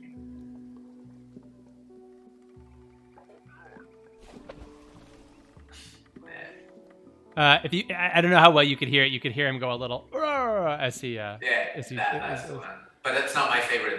My favorite is the one where he just rotates, just spins. So we have, in terms of the story, this nice little side conversation, kind of some flirting between Claire, who's a little shy, and Spike. We'll see that's going to be relevant to what happens at the end of today. So again, some of this soap opera juiciness, some budding romances that may or may not go smoothly or not. Let's go talk to Tongue. He's in his yard working on his boat. By the way, coming back to the vocal sounds, like I think Spike has sounds that are made by just manipulating an acoustic guitar because he plays the guitar. Yeah, Tongue is pots and pans that I use. Now we're gonna hear it. So you're deliberately trying to kind of repeat some of these like musical motifs, even a little bit in how they speak in terms of the instrumentation. I mean, maybe that's not the music per se, but yeah, but like I really needed to get something like a connection. Yeah. Like to kind of glue them. It's the goal was not to make it super obvious, but like kind of the back of your brain, that this is a drum sound and it's kind of goofy and kind of related to. So I know from working with you a lot, Alessandro. So the details really matter for you as an audio designer for games. Is that right? Yeah, it's all that matters to me. Like because I take you that you come up with a big beautiful bulk for granted. Like that's the basics. Yeah. And I think for me it's all about just pushing things forward and just really get into the finest details.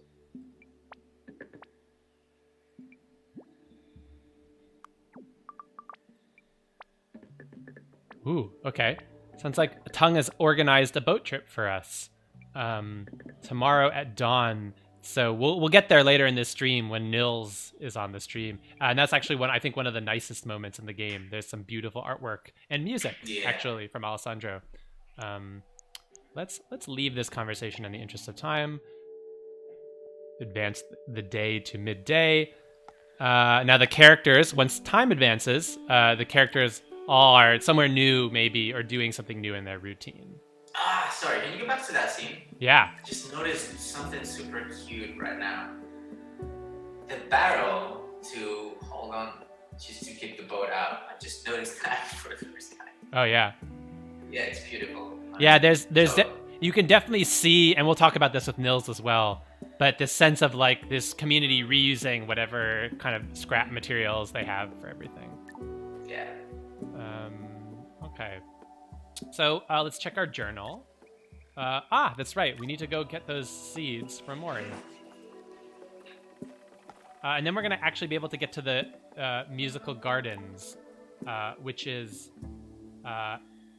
good because there's a lot to talk about with the music, the magical procedural music gardens. Okay. Here's Mori's stir fry. And we also have the chance to listen to the. Hopefully, can we just cook something? I don't know. Oh, she's gonna cook something, right? I think she's gonna give us the seeds first in the conversation, and then we can ask her to cook lunch for us. Fingers crossed. Okay. Fingers crossed. Because I haven't listened to that music for I don't know, probably since I did that.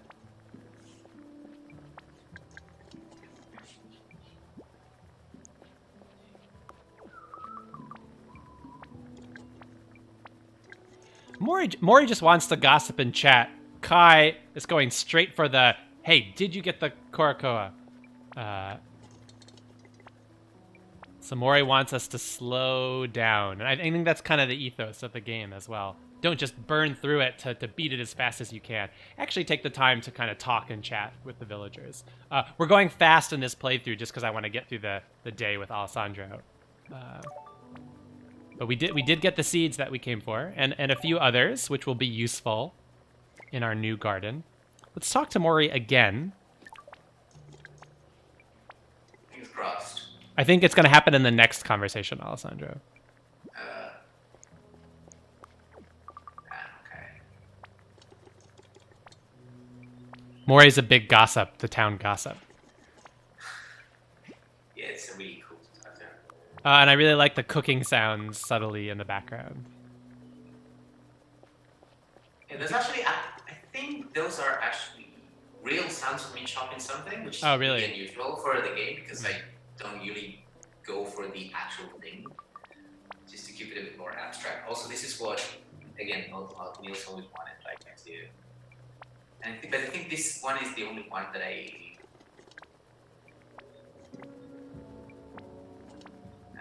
Yeah, you can sometimes see her arms move to chop.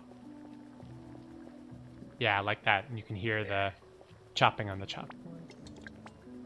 Yeah, at least like I try to make them like super juicy as. Actually, I'm getting hungry every time I used to go to Mori and just get in these foods. But this happens mostly in all games that I play. All right, so this is good. If you come in and talk to Mori as an optional conversation, you can order lunch. So let's do that.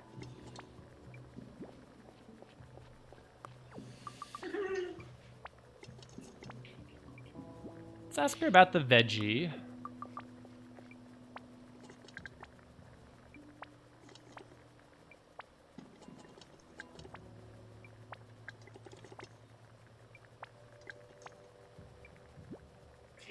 Sure, let's at least hear what's on the meat menu.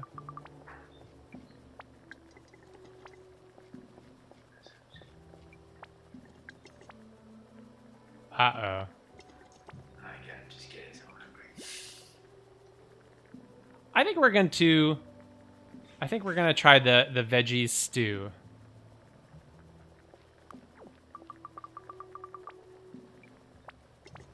Okay, and now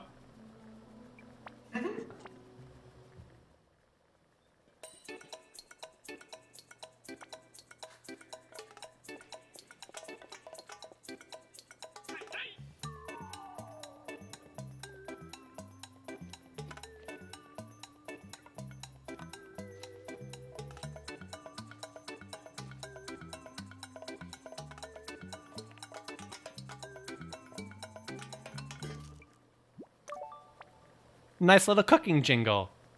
And there are some variations on that jingle, right? So if you order meat versus veggie, you get a slightly different jingle. And without spoiling too much, on one of the days you can order a special vegan dish, and you get yet another variation of that jingle. Mm-hmm. Yeah, that's probably the gamiest music that I made for the game. So can we talk about that? So your influences on the soundtrack in general. So there's a wide variety of music in the game, but you were trying to avoid making really traditionally video gamey music. Is that right? So you what are some of your influences, and what were you trying to do with the instrumentation and the genre of the music? Well, I wasn't really avoiding making gaming music. Okay. But it was more like since day one, when me and Nils first met, it was back in 2008. It was just really me and him, just two guys talking. Yeah. You would just share the docs and and I would just simply compose music the way I would just normally do, since we're pretty much on the same page for a lot of things music-wise. So it was like a kind of a natural choice. To go this way, I tend to play as much as I can because it's much more time consuming for me to program stuff and do that a lot, but whenever I can record drums, I would rather record drums. So a lot of these instruments are you playing and recording real instruments, guitars, drums, is that right? Yeah, guitars, drums, like a lot of piano, bass guitar, classical. It's just like anything that you hear that doesn't sound synthesized, it's just played live. And also all the synthesized sounds as well, any keyboard like MIDI stuff, it's also played and not quantized. And just say if I would screw up like a performance right in the middle, I wouldn't just fix it later. I would just, okay, back to beginning, so that it would just kind of keep the flow and just make it sound like as a real performance. And so it has this kind of like surf rock feel to a lot of the town music. What were some of your influences on the music, like some of your references? Yeah, like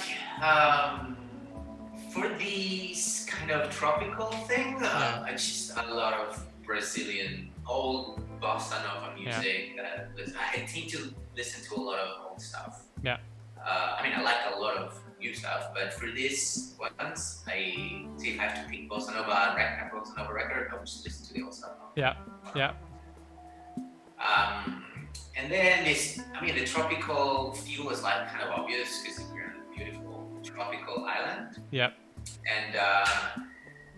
And also, yeah, like having like a lot of guitars, I think just like in a way, I just wanted to kind of represent Nils there because Nils plays guitar like in a band, and he has also this, like clear taste for like old stuff, vintage stuff. He's got a vinyl. He still listens to like music on tape on a small cassette player. Yeah. Small This is Nils, our creative director, who did a lot of the artwork. Yeah.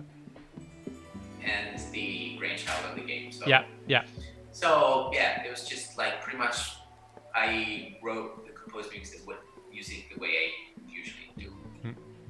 I still love to do gamey stuff, super gamey stuff. That's how I kind of missed that a bit, like along the way. But you have a background performing a lot of live music beyond video games, is that right? Like live jazz, like other types of music? Yeah, I played a lot of jazz from duo like to big band. Yeah. And everything in between. Played I was like a session drummer, so I played a lot of stuff. And then also at the conservatory, I used to play vibraphone, contemporary music. Yeah, nice. For instance, one of the influences, one of my main influences is this contemporary composer and amazing classical guitar player called Dusan Bogdanovic. And I used to play. I remember like we had to just come up with a repertoire for like a small concert, like the conservatory. And I remember like I played all these beautiful compositions, like a whole bunch of them, on the vibraphone, and they were like written for classical guitar.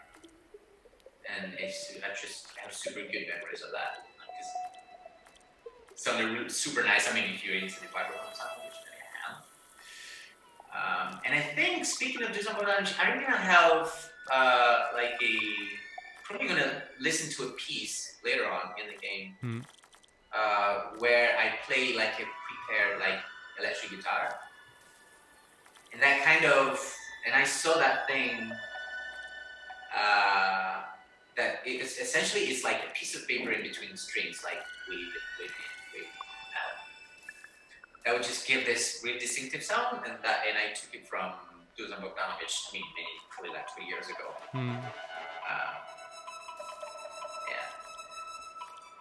Great. Harsh blends. Yes. So while Alessandro talks, I have started planting these quote unquote harsh plants. Tell us a little bit about this mood, Alessandro. It kind of has like a deserty, kind of dry vibe to it. Okay, like there's like 7 moods in the game, and every mood has like a specific instrumentation that kind of leans towards. Say Pacific is the world of acoustic stringed instruments like ukulele, guitar, classical guitar. Then Euphoria there's like a bunch of it's more like vocals. Melancholia is more into the orchestral one. And Harsh is actually not into a specific instrument, but I thought about like the world of distortions. So you can distort sounds like in many ways. And so I wasn't really thinking about like the actual, well, I was, because it's impossible to separate things, but I was mostly focused on how can I get a really different, distinct like distortion, so that we just create this super distorted, like beautiful world. Let's listen to some of this. I'm gonna finish growing some of these plants. Yeah, so these fuzzy, really dry sounds. I think when I was designing this with you, I always imagined in my head kind of the desert, where these harsh environments where really hardy plants might still be able to grow.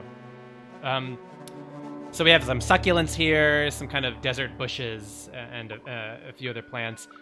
So let's talk a little bit about the music design of this system. So there are over 100 plants, each with its own instrument. And so if we go to 10 plants, we can see, like for the core reed, some of them are real instruments. Some of them are synthesized instruments where we've given this kind of adjective description of what it sounds like.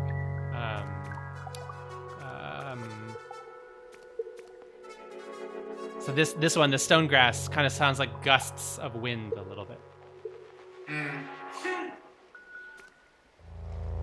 The coroca sounds like scratches a little bit. All musical, but a little percussive. Is that right? The harsh mood has quite a lot of percussion to it. I don't. Not for me. Like there's like a really interesting plant, which I can't remember the name.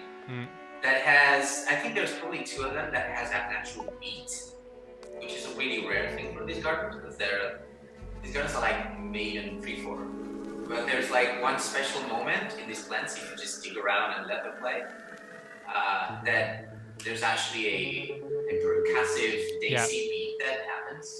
I can't remember which plant was it. But for me it's mostly like about like this really great dry. Okay. So there are, per plant, there are lots of different individual clips that the engine tries to piece together in this kind of like ambient. So it's not really on a grid or a rhythm, but you kind of get arcs of sounds of clips coming in and out in these like ambient waves. So I guess I don't know how you imagined it precisely, but I often think about this as a kind of like design your own ambient music soundscape to listen to in the background. And so there are over 7,000 clips of music. Is that right? Which is a lot. Which is a lot. I haven't collected all of the seeds throughout the game in this playthrough because we've been going so fast, but I think I can cheat here. Yes. And I believe I'm playing a special developer build where we have developer cheat codes, and yes, I just gave myself all the plants. Let's plant a few more now that I have way more plants. We have some moods that we can't plant yet. We'll learn those songs, or we can't grow magically until we learn those songs. Alessandro, if you see any favorites, let me know and we can plant them. No, it's impossible. For me, I've been working on your like prototype for like ages, so I always remember names, not. Yeah. So yeah, developing this, we actually worked in a different Unity repo so that we could work really fast without having to load. So I had this kind of text UI-centric prototype where we would really experiment with all these combinations of instruments and balance them. And then they would get put into the full game later. So let's grow some of these.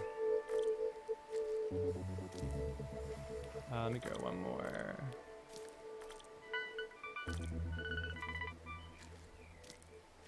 All right, so we'll play this song.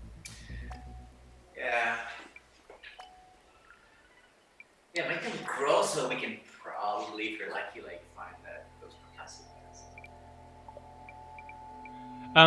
So each mood has a different harmonic key. So this one is in a minor key. Is that right? Do you remember which key this is? No idea. Yeah. It could be F sharp. I remember like spooky is B minor. This could be either F sharp or E minor. I don't know. What we did was like we harmonized the D scale.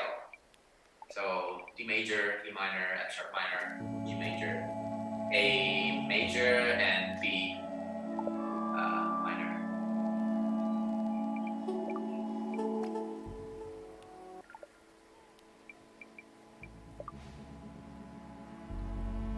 And so when you have a primary mood, which we have here, because this garden is all harsh plants. Now you could mix different moods.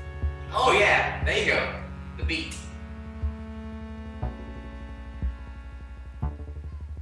I love this moment. Yeah, I think it's this one. The stone flower. Stone flower. So because this garden is all harsh, or if you had a garden with majority harsh plants, now the whole garden kind of snaps into the harmonic key, and so all of the different moods differ on either their C. They either use a C or a C sharp in their harmonic scale, or a G or a G sharp. And so the engine picks different clips. It knows which clips it's allowed to play or not that are harmonized or not with the current key. And that's one of the reasons that there are many clips, because we have to have different sets of clips that we play in different harmonic keys. We also have different clips for the baby plants versus the young plants versus the mature plants, right? So you can kind of hear the plant blossom and develop into fuller melodies as it grows older. Is that a fair summary?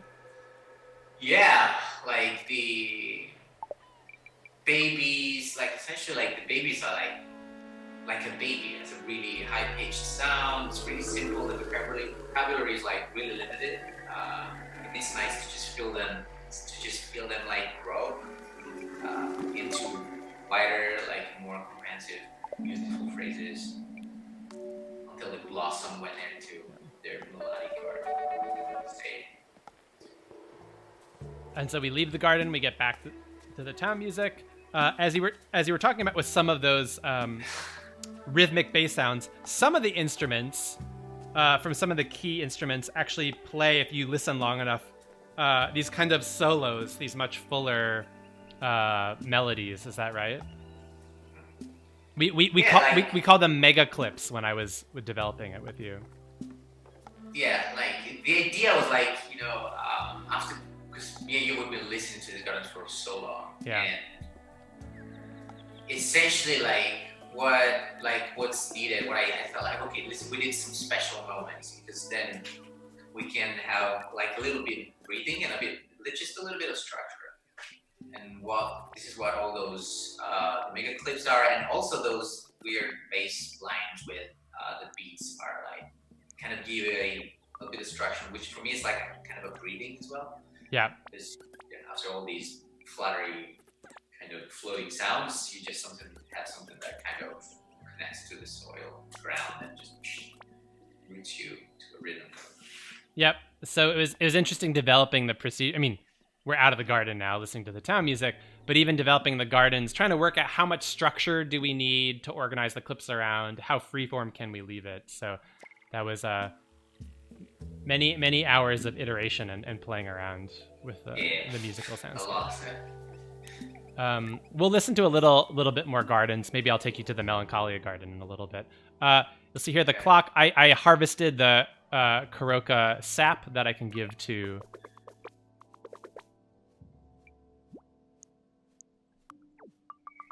Here we go.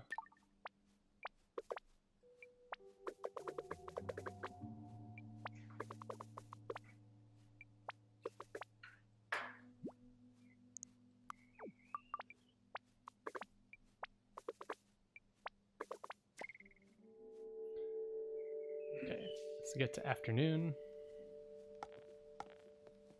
Claire's here. We're gonna snoop in on this conversation.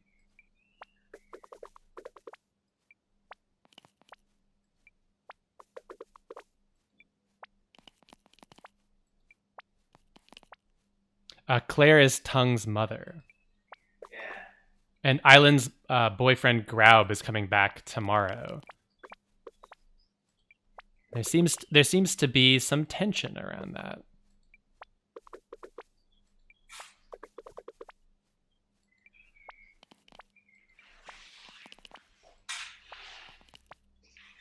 So Claire's husband Gorm, who we never met, left the family years ago.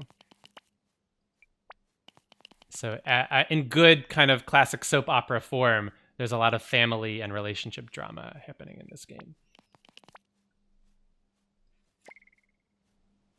We could keep snooping and listening in. Island's clearly having some concerns about the father of her baby and the relationship with Grabert.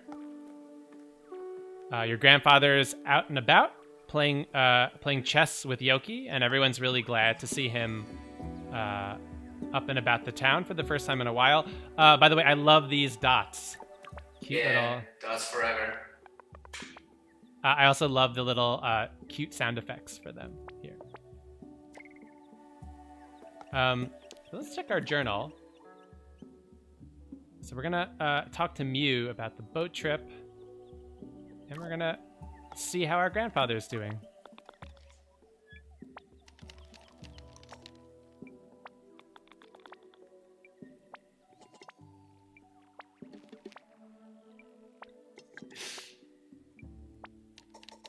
You can hear some cutlery sounds on Maury's, I think.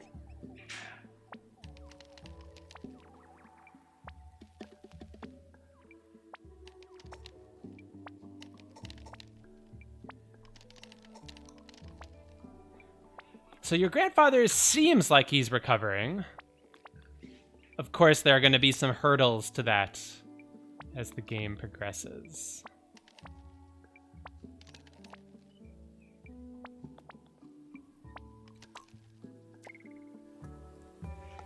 Let's go find Mew. Again, if I were playing for real, I definitely spend a lot more time exploring and talking, but we want to get through the day. Let's talk to Mew. Ooh, let's look at this.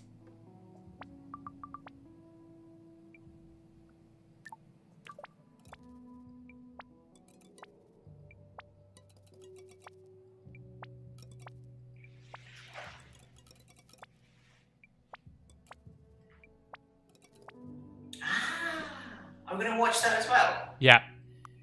Oh, great. So, what is Mew talking about? She has some secret. She has some tape that she's going to copy, and we have to go to the bar. She has some plan that she's worked out. We don't really know what it is. We do know that Claire is going to the bar tonight.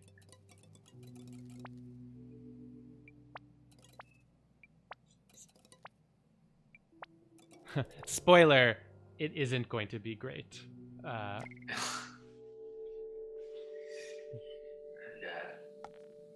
so Mew's already left her house. Well, But can you go back 1 second, like in Mew's? oh no! The doors. We closed the door behind us. Oh well. Oh, we can't. Okay. Yeah. Sorry, I should have waited. It's like a little rude to snoop around her house when she's not there. So in our journal, we need to go talk to Island. Show her we think we're gonna go and show her this garden that we've planted, and we should talk to our grandpa. But first, let's talk to Island. And Alessandro, we can hear now this evening arrangement. Yeah. The day 4 music. So slow down. We can kind of feel the day winding up, and I really like, that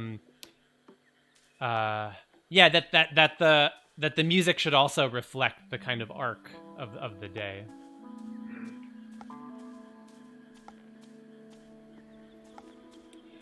You are on that topic. You are, am I right, a big fan of Animal Crossing, which famously has like a lot of music per time of day. that's the very reason why I thought like, oh, it would be nice to make game music in the first place. Yeah. When I played that like back in 2007, I think it was the Wild World. Even though like I have to say that I'm into the old Animal Crossing soundtracks, not the new one. And you know why. I am playing Animal Crossing New Horizons. I didn't really play the older ones, but I really am enjoying the new ones. And it was actually partly you telling me about how much music there was in those old games. Like the fact that every hour of the day has a different piece of music.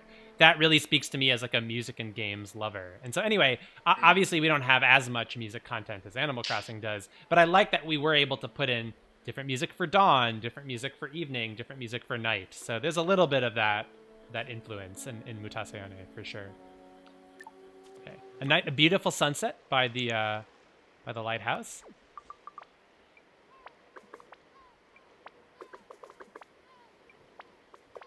We're gonna get some special music here. Oh, sorry. Another sound that is a real sound is the seagull sound. Ah, that's real. Okay. Yeah. I tried and I could really come up with something that I like. So. And I also remember exactly the exact snapshot where I was when I did that. It was just on a pond on the east coast of the island.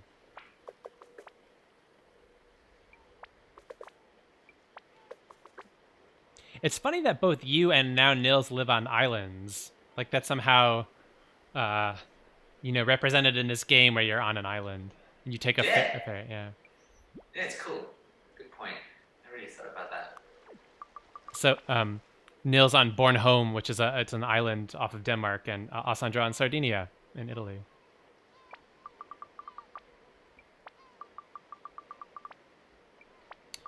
So Kai is complaining a little bit about her grandfather. Island's clearly got something on her mind.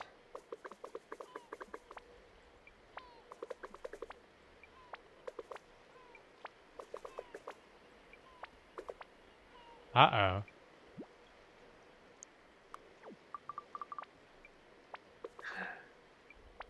So this is her boyfriend, who's a little obnoxious. And it's clearly, well, okay, differing opinions on Graub, but clearly some relationship tension here. And Kai we're still trying to figure out what's going on, and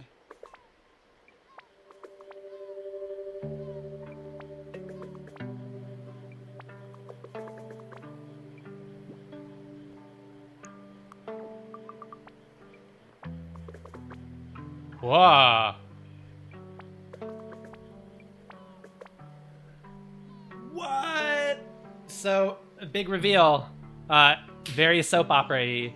The baby that she is pregnant with, the father is Tung, not her boyfriend, Grauberry.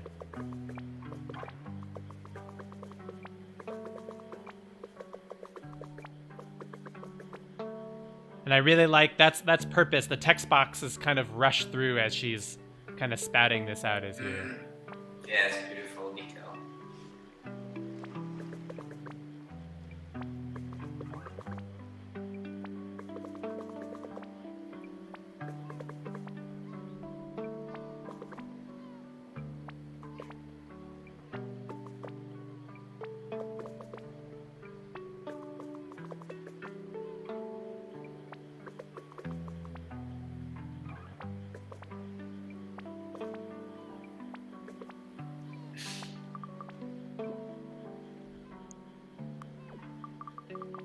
Yeah, Tung watches a lot of soap operas. The soap opera within the soap opera.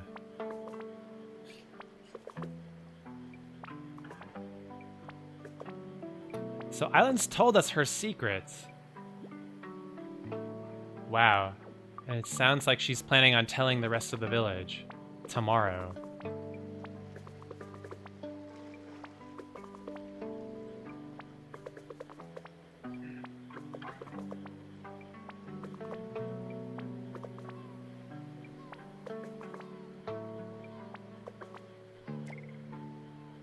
And we have the this kind of sentimental guitar music. Well, it is, right? We called it the breakup music. That'll play a couple of times around this this storyline of Island and the baby and the breakup. Yeah, but I like the branding. Ladies and gentlemen, here's some sentimental guitar music. But like, by the way, this sound, this guitar, this kind of arpeggio thing happens in all these emotional moments in the game, in different songs. But that's a recurring theme, recurring timbre for the moment.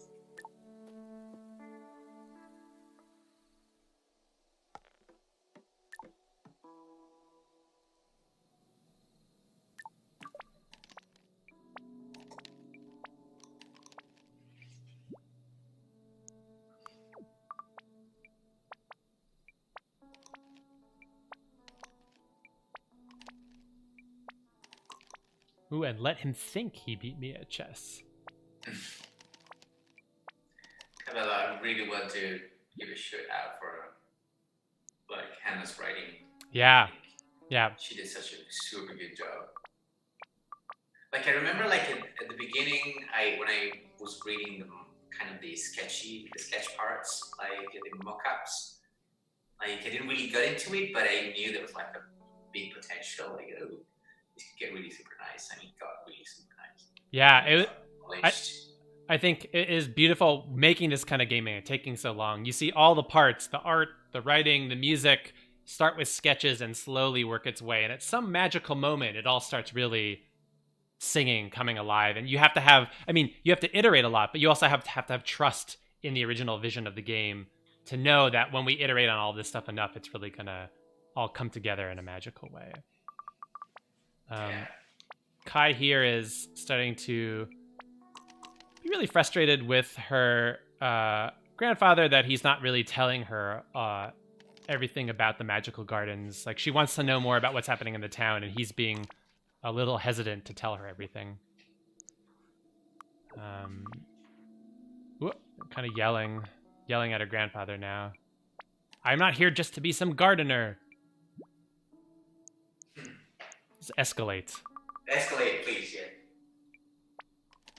Ooh, stinging kind of comment. So, her mother, Nano's daughter, kind of left the village after some kind of traumatic event that we still don't quite understand. So, quite a biting thing to say.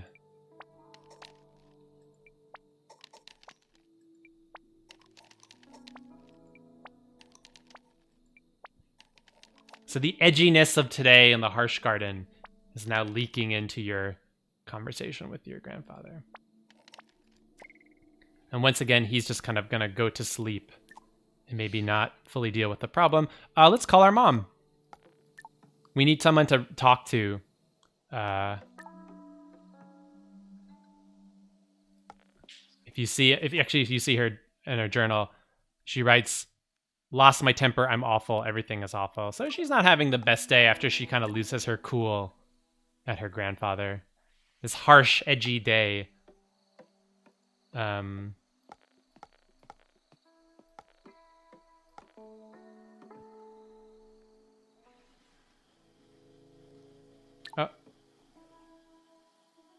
Oh yeah, we do want the bar. We want the bar because there's a phone here. We're gonna try calling our mom.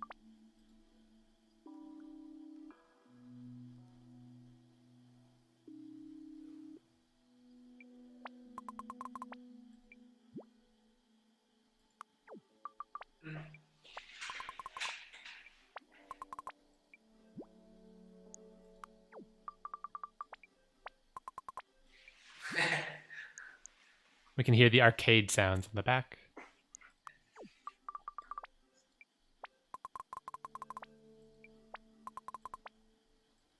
Yeah, so again, her mom was there growing up a little bit as a child before she left. The grandmother took her away when she was still a child and left the grandfather after some big dramatic thing happened here all those years ago. We don't really know what yet. Toby is your kid brother that she's home taking care of.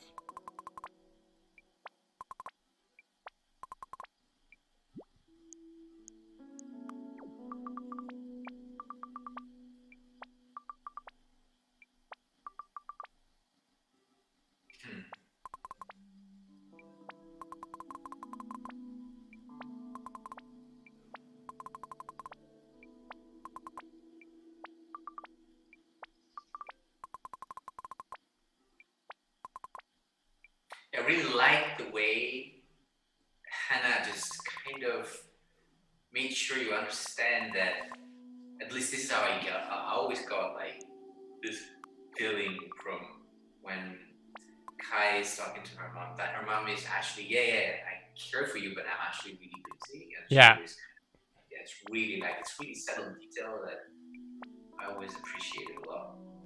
Right. She's like Kai really wants to get into venting about her problems, but then everything always gets busy with the kid brother, and she like leaves the phone conversation. Wait, Mom, I need. Yeah, because this also, like it frames their relationship like two kind of strong women. I mean that's how you get it. Like, but still like fragile, and that they just kind of need each other. And really independent. Beautiful touch. Yeah, and we'll later on we'll learn a little bit more about the mother too. For now, let's also breeze through this, and we'll get to the end of the day. So a lot of people are here at the bar hanging out. Just a nice evening. And there's Mew lurking there in the background, and we're gonna kind of find out what is this tape that she was talking about.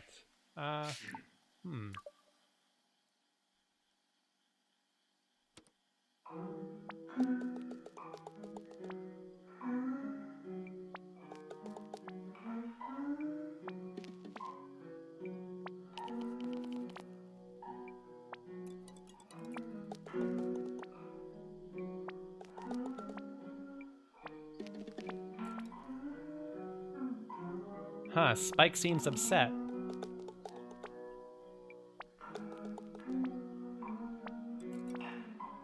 Oh. She found one of Spike's secret recorded songs on a tape.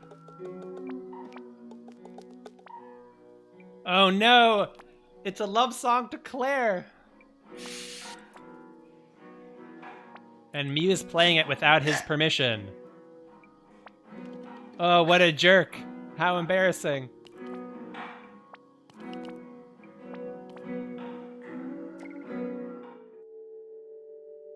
So Claire runs away. Mew's plan of cementing a relationship between the two of them is kind of backfired. So Mew is the kind of adopted daughter of Spike. So that's why he's talking about raising her. Spike raised... Wait. Yeah, sorry, go ahead. Yeah, so Spike, when he first moved to Mutazione, raised Mew from when she was a child. So now he's saying, you know, I didn't teach you to do this, to kind of interfere and really embarrass me like this. So now he's really angry, and he's going to kick out everyone. Yeah. I got a question for you. Do you think that Mew really meant to hurt like Spike, or no, she just thought she was cool? She thought, hey, life is short. These two people who are clearly flirting should actually just go for it and be a relationship. So I'm gonna let Claire know that Spike actually loves her. Of course, not realizing that she's doing it in this like horrible, embarrassing way. Though I would also say that she also wanted to have some fun. Of course. Like, something happening. Yes. So it's selfish for sure. It's a little selfish. Okay, so Spike gets mad, kicks everyone out. We're now in late night. Of course, again, I could have taken this game a lot more slowly and ran around the town and talked to people at different times of day. But in the interest of time, we went a little fast. So that takes us kind of through the end of day 4. We're going to play day 5 with Nils Deneken. Again, you are tuned in to our Ludonarraton stream of Mutazione, our narrative adventure game I've been talking for the last hour with here on the stream.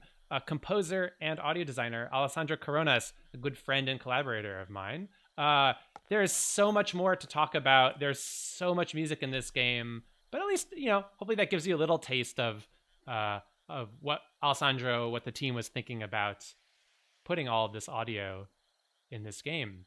Let's sit in our orchestral melancholic garden. Thanks for joining us, Alessandro. Thanks for having me. And thanks for making so many hours of incredible music for this game. It's been a hell of a ride. So, where can people find you online?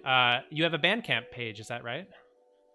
Bandcamp page, they can find me on Twitter.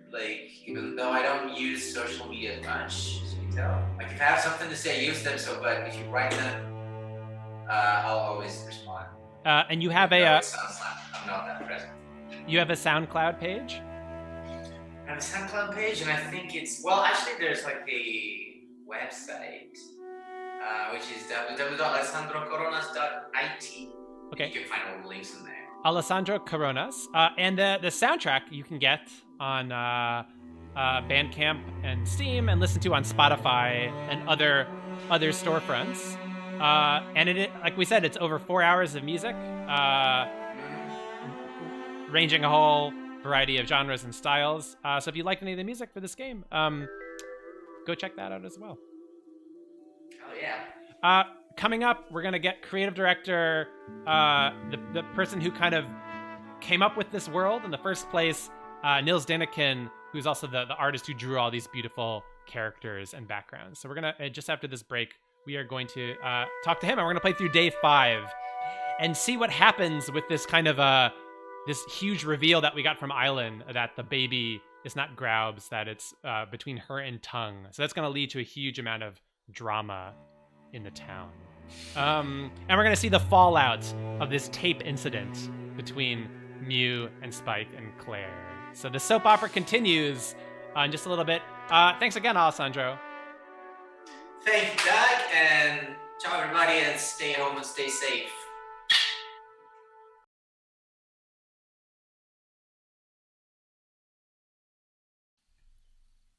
Hello, we are back. Welcome to our Ludo Narracon stream. We are streaming our narrative adventure game, Mutazione. I am Doug Wilson. I am a co-owner of a small game studio, Die Gute Fabrik, based in Copenhagen, Denmark.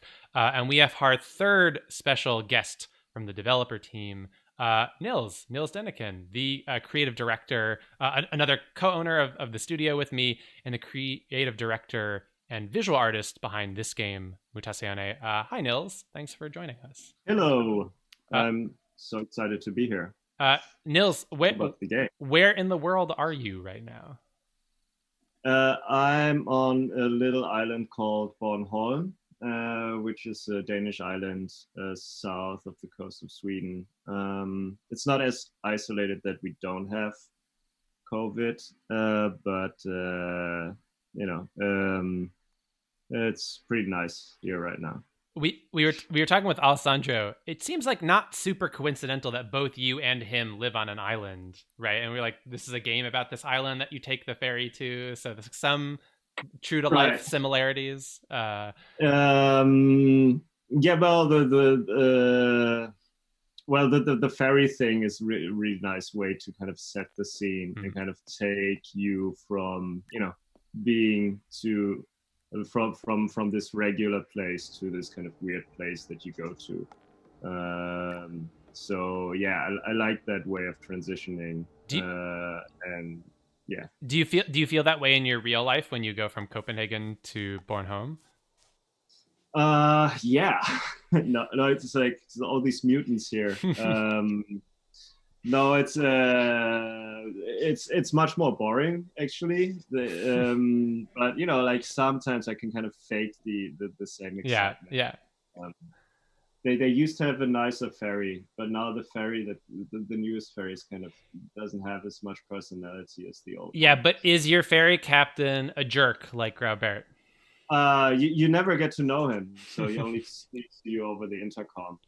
So I wouldn't know. He never talked to me personally, so maybe he's even more of a jerk. That's right. Yeah. So we're gonna go to sleep in this game. So this is again, this is a narrative adventure game that we released last year in September 2019 called Mutazione.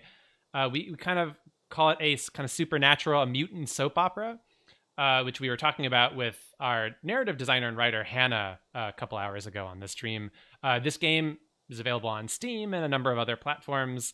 And for this last hour of the stream, I want to play through day 5. A lot of good, juicy story stuff happens in day 5. And I want to talk to Nils, not just about the visual art, but about the whole genesis of the game. Because this is really Nils' kind of baby that the rest of the team that's come on to help him make. Before we get into the some of the early history of this game, let's go to sleep. I think we're about to have a dream. And we will discuss that, and then we can talk a little bit about how you came up with this wild, wonderful world. Okay. This is actually one of the my favorite scenes of the game, which we're going to start in now. And it has this kind of larger connection, which we can delve into if you want to. We can let's start the dream, because you can just keep one section of it running, because you have this kind of amazing soundtrack that Alessandro made for it. And we can talk a bit about the inspirations for it. So now what you see is the radio tower of the village. Well, so you don't always know. We're spoiling a little bit. You don't always know as the player. I mean, you can suspect that this is a dream.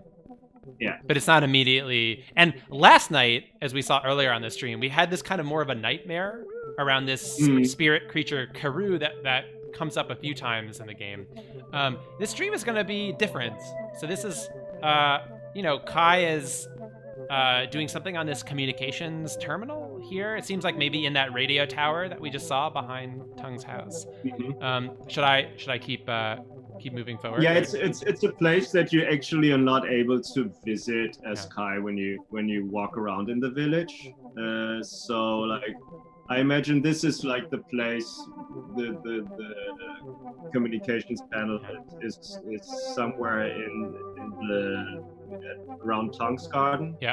Where that radio tower is, and it has a significance because you're going to see this other place that we made more accessible now with our garden update. But it's this special place that you in the story you only see 2 times, and it has a much deeper significance for Kai. Okay, here we are. We're at this kind of mysterious floating island. It might be real. It might just be in her dreams. We're not sure. Tell us what can you tell us about this island without spoiling anything? Well, it's a very video gamey place, right? Throughout the game there are all these different actually these different love letters to video games. So there's like a mushroom forest, which you will get to at a later point. There's like floating islands. This is like very improbable places, basically. And they mostly exist in video games, not even so much in movies. But yeah, this is definitely like a place that is more something that you would see in a vision or in a dream. And there's story stuff. There's stuff about the world that we never even really explain in the game. Even by the end of the game, we haven't fully there's stuff that as a creator that you're never really gonna say explicitly about what this island means. Is that right? Well, it gets hinted at, and when you have this kind of resolving conversation with your grandfather towards the end, you kind of get the idea what this place is and who's living there. And you can also get an idea when you play the garden mode, because we made this, part of part of our update where you can play this soul garden by yourself, and there you also get a hit on who inhabits it, but I'm not gonna spoil it. But there's a lot open to interpretation to the player, right? So like a little anecdote, like the whole idea of this kind of synth soundscape with the kind of analog synth vibe was very inspired by a Sam Prekop concert that I saw. Oh. So like Sam Prekop, he has this. He was like warm up for Tortoise, and I expected him to play like mellow sing song, like his like Tea and Cake style music with like soft voice and so on. But then he just played a complete show, just playing on analog synth. Yeah. So we had this gigantic wall with like this old synthesizer where you just plug different plugs into and was turning on buttons. And the whole scene and setup was so amazing. I really kind of had to steal it and kind of make that picture and turn it, like put it into the game with Kai sitting there turning the buttons. So and I want Alessandro to have that kind of to make this kind of a similar kind of analog synth soundtrack. Yeah, I really like that piece on the soundtrack. A pretty long piece too, and he really kind of digs into that history of like analog synth music, which I think is perfect. Yeah, you can just keep on playing it, and it will develop. If you don't press the continue button, it will just keep playing. It's also interesting too. It's cool to see kind of your influences and Alessandro's influences combining. I know we didn't talk about this earlier in the stream, but some of Alessandro's town music is also inspired by Sam Prekop, the musician behind solo musician, and also is in this band Sea and Cake. Especially Day 6, if you go and listen to the soundtrack, that we internally we often called that the kind of Sam Prekop town music. Right. So I think it's really nice that kind of you and Alessandro are on the same page, not just in terms of the creative direction, but even in like trading your like musical influences. We share some of the same tastes. And I kind of, it's crazy with Sea and Cake, they kind of, I was aware of them like while I was studying already, but I kind of rediscovered them over the last couple of years again. Yeah, great band. They totally grew more and more on me. Yeah, big recommendation for Sea and Cake. Yeah, for sure. Okay, so we have this dream. A lot of ambiguity. That floating island will come back later. Lots, and as Nils mentioned, you can now grow a garden on that island in the freeform garden mode. That's apart from story mode. But okay. So also, the dream almost didn't make it into the game. It was one of the last things. Yes. I kind of snuck into the game with Alessandro's support. I remember that. And I kept it under the radar because we were all already stressed out, and but it made it into the game. So like that's why it's a nice way to start this session. Well, I think also like. And then I'll actually continue this conversation. But there were like, this game was originally it was going to be longer than 8 days, right? In the fiction, I remember even like as recently as 2 years ago, it was going to be like 10 or 11 days or something. And then it's just like the realities of budget and game development time. Some of that had to be scaled back. But I think it works kind of. We really tightened it down to its core. It is really nice though that you were able to sneak in no, we have to do this dream sequence. Like those kind of details matter. Right. Okay, so we're waking up here. It's dawn of day 5, and Mew is waking you up again for another fun field trip. This is the boat trip that we saw that Tung mentioned to us yesterday, invited us to go on his newly reconstructed boat. Mew is going to join us as well. Mew and Tung are buddies. Right. So you can just hurry over to the harbor and join them for the boat trip. The whole purpose of the boat trip was basically to kind of tighten the friendship between Kai and Miu and Tang. I actually wanted them to be this kind of like three-leaf clover. That's also why like the box art has those three characters as the main characters. Yeah. So you can see that in some of the promotional material. Yep.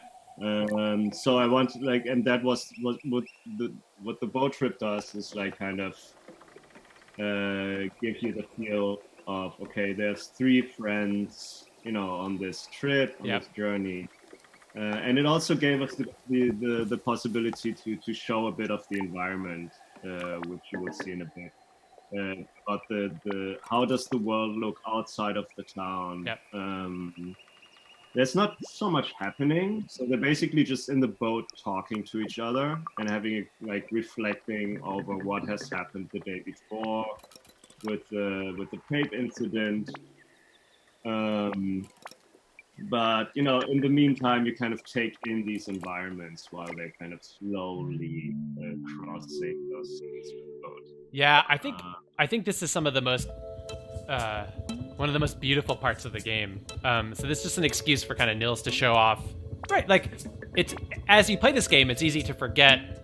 Wait, you're in the ruins of this like horrible catastrophe. This whole city decades ago that was ruined by this meteor. So here we see. So is that like that's like a hotel, like a motel in the background there? Right.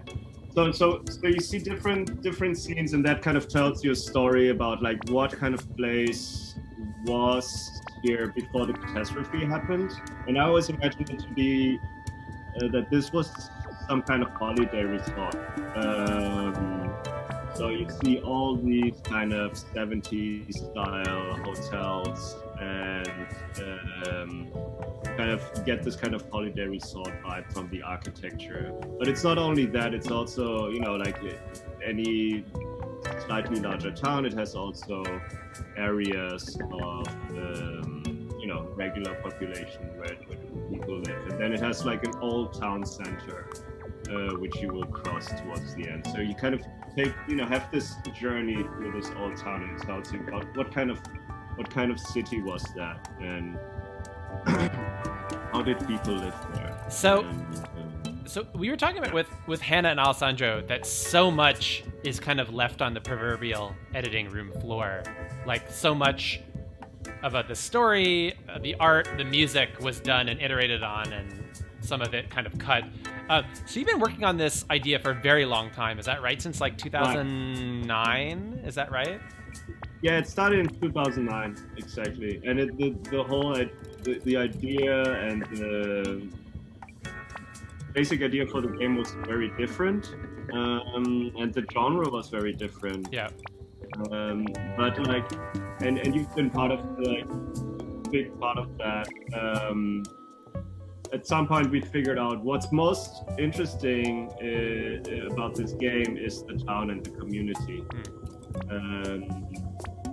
And then, we came up with the idea of the gardens, which informed a lot of, both the story, the game design, and so on and so on. Yeah. So it was kind of this organic process. Like some decisions were not made consciously by us. Right. Somehow, some decisions were made by the game and had to be followed up. So some of it were a consequence of a previous decision. But this sequence kind of gave me the possibility to kind of show, some of the outside world. Yeah. I always wanted to have more outside environment to Yeah. explore, but that was like really compressed, a really nice way to kind of open up the world somehow. And actually, those three backgrounds, when I worked on them, this was like I really loved them. They were also just made on like I think 9 days from sketch to finish. Oh, really? Wow. It was like record time for me, like for creating those backgrounds. Most of the other backgrounds took much longer. But at that point, it was already so much in the flow of drawing that it was like, okay. But some of that, because you've been sitting on so much material with this game, right? Like it's like all those years of preparing and imagining this world and iterating on what this world is. And the original story was very different with Kai and some of the characters. Right. By the end of it, you have a lot of this huge kind of world Bible and all these sketches to kind of pull from, right? So that's like, I guess maybe the advantage of having all this cruft, all this work that's lying there in the files for you to make use of. Yeah, exactly. Sometimes when you did a lot of groundwork and you know the concept and you know exactly how the world feels and looks like once you have done all this preparation, the actual execution part can be very, very fast. Right. And the good thing with the boat trip was, okay, you actually don't need to move through it by yourself. It's just a boat going from left and right with the conversation happening. And that way it was pretty easy to construct those environments. I really like the story moment here. So the previous night we've ended with this kind of tape incident, this kind of soap opera-y romance thing that went horribly wrong, that Mew kind of really messed up. And I really like this boat trip where it's just like three friends hanging out, kind of debriefing. Tung wasn't there and is a little clueless. It also involves his mom, which is kind of awkward. Exactly. So just juicy. Three friends just kind of coming to terms with what happened last night. And I think these are some of my favorite moments of the game. Not the most dramatic stuff necessarily, but those really human moments of like sitting down with your friends and just kind of shooting the breeze, so to speak. Okay, so here we've learned another one of these magical songs, the Wanderlust mood. So that's going to be the kind of vibe of today. I'm sure you've talked about this before, what the moods do what, like, this is part of every day you learn a new song and you collect new seeds and make a new garden. So we'll make this, and Wanderlust obviously is the kind of theme of the day, right? Tung, everyone wants to kind of get out of the town for a bit. There's going to be a lot of discussions about what would my life be, kind of if I didn't live in Mutazione. Some of these mutants kind of, Tung, especially as this young man, sometimes feels a little cooped up in the drama and the family of this small town. So that's like it's a audio visual vibe, but it's also the kind of like thematic one of the story themes of this day. Also, one of my favorite moods, by the way. The music is very nice. For a lot of beautiful kind of wind and instruments, nostalgic instruments. We'll plant a Wanderlust garden in a little bit and talk about that. Right. So here we spent so long chatting that the motorboat has gone by before we finished this conversation. Yeah, I mean, like that's what happened. Like conceptually, I always thought it would be the boat trip would work differently. That you would actually have the moments where you see a panorama where you wouldn't do anything. You would just press the button when you're ready after you've taken in the panorama, and then you would have these sequences where you have the boat in a close-up and you have the environment parallaxing behind you in a loop kind of, but it was not possible. Actually, I like it this way. It works pretty well. Very, very cinematic, and I like you mentioned, it's a really nice remove from the everyday playing of this game. Like your position to the camera, that you're kind of on this like auto scroller. You also thematically feel that you're mechanically, or almost in terms of the user interface, feel like you're outside of the town, right? Like the literal GUI's kind of working differently. You feel like you're on this field trip. So I think I really love that boat trip. You get that sense of wanderlust, which really is the theme of the and sometimes it's really nice actually with just a static camera and just a wide angle view.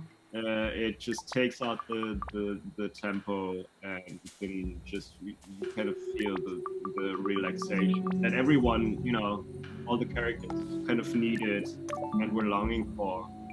After the harsh day.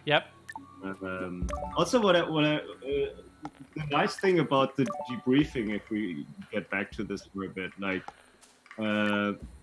the characters really reflecting on what's happening. You seldomly have that in narrative. like where people just, hey, what just happened? Like they just take a step back and just kind of talk about, okay, some of the stuff going on here is crazy. Even if they're like, what happened is more like gossipy and mundane, but this kind of the just this moment of reflection suddenly happens, I feel, in games or any other narrative. I think that's what it means, I think, for this to really, this isn't a game about Kai, even though she's the protagonist. This is really a game about an ensemble cast and a community. And so I think to really feel the full cast in a soap opera way, it really helps to have all the characters like really swimming in and reflecting on what's happening in their everyday lives, so that you kind of feel the like mundane drama and all their different like opinions and relationships with each other. And that's part of living somewhere, right? I mean, like a lot of games, they want to give you the feeling of that you're inhabiting a certain place, and you have all these fantastic places that you're where you have a home and you get a house somewhere which you're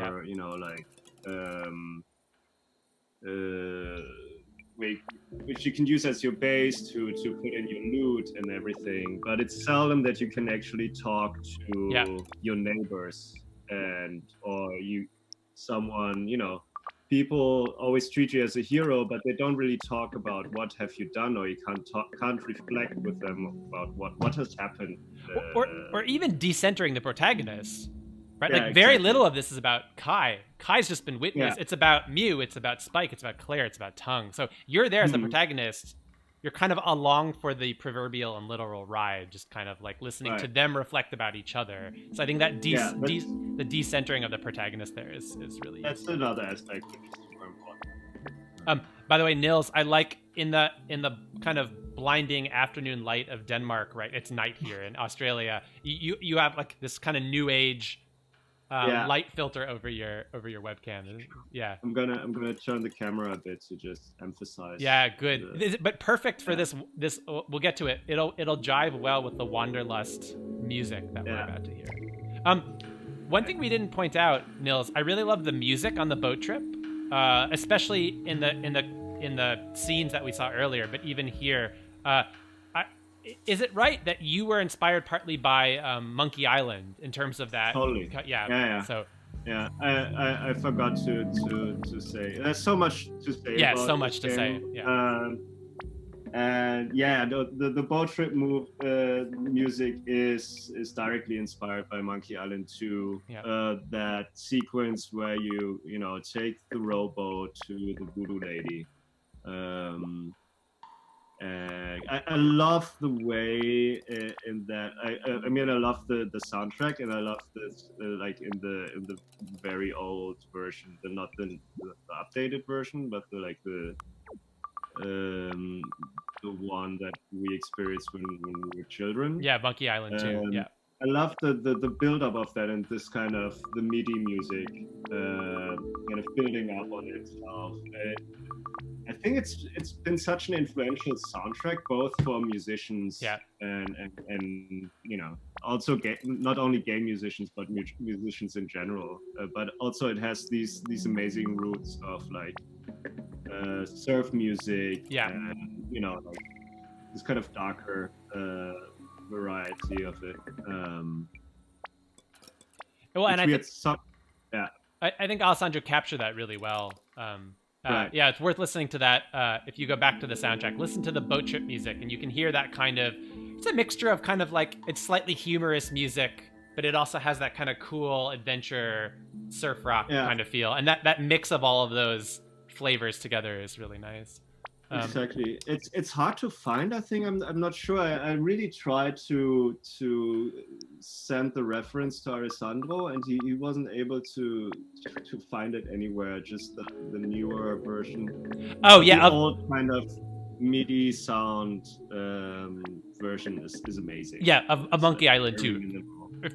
For sure. But I mean also our soundtrack. You can go back and listen to Alessandro's kind of reimagining, and that feeling of like. We talked a little bit about this with Alessandro, but that tropical vibe, surf rock, old school kind of feeling that pervades, I would say, the whole soundtrack. Okay, so they've been debriefing. They've taken the boat back. We're done with the boat trip. I hope you collected some plants for the garden. I did. Although we could also use a cheat code to give us ourselves. We have a special developer build here, so I could use a cheat code to give ourselves all of the seeds. Cool. So Mew's gotta kind of go off and patch things up with Spike. And for Tung, we've told him we're gonna grow him a special Woobgen root because he can use that root to make a special paint for his boat. Yeah. So that's as usual, each day comes with this kind of garden task and centers around a character. So this day is kind of about Tung. And his I was using keyboard there. Remember, you can I was saying earlier I could use keyboard to play this game or mouse or a controller. I think I'll use a mouse to play this game. So we can look at our journal, and yep, it's we gotta plant a wanderlust garden. But let's go talk to Yoki first. So it's already midday here because we spent a long time on the boat trip and on the swamp island. Nils, this is we were talking about this with Hannah. This is one of my favorite animations in the whole game.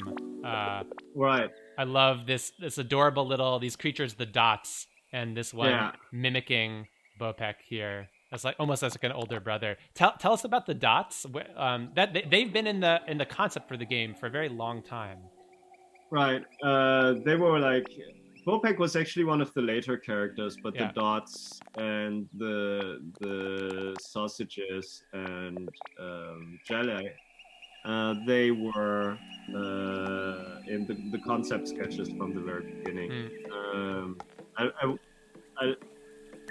don't know. It just I want to create this kind of ensemble cast. So I just drew a group photo of the characters that you would meet with the player character in the middle, in the center of the group. And I wanted this mix between like these very abstract, simple characters, and some looked like more like humanoid characters, but they were all kind of mutants. Some of them were actually human, just like he was like player character, but also Spike.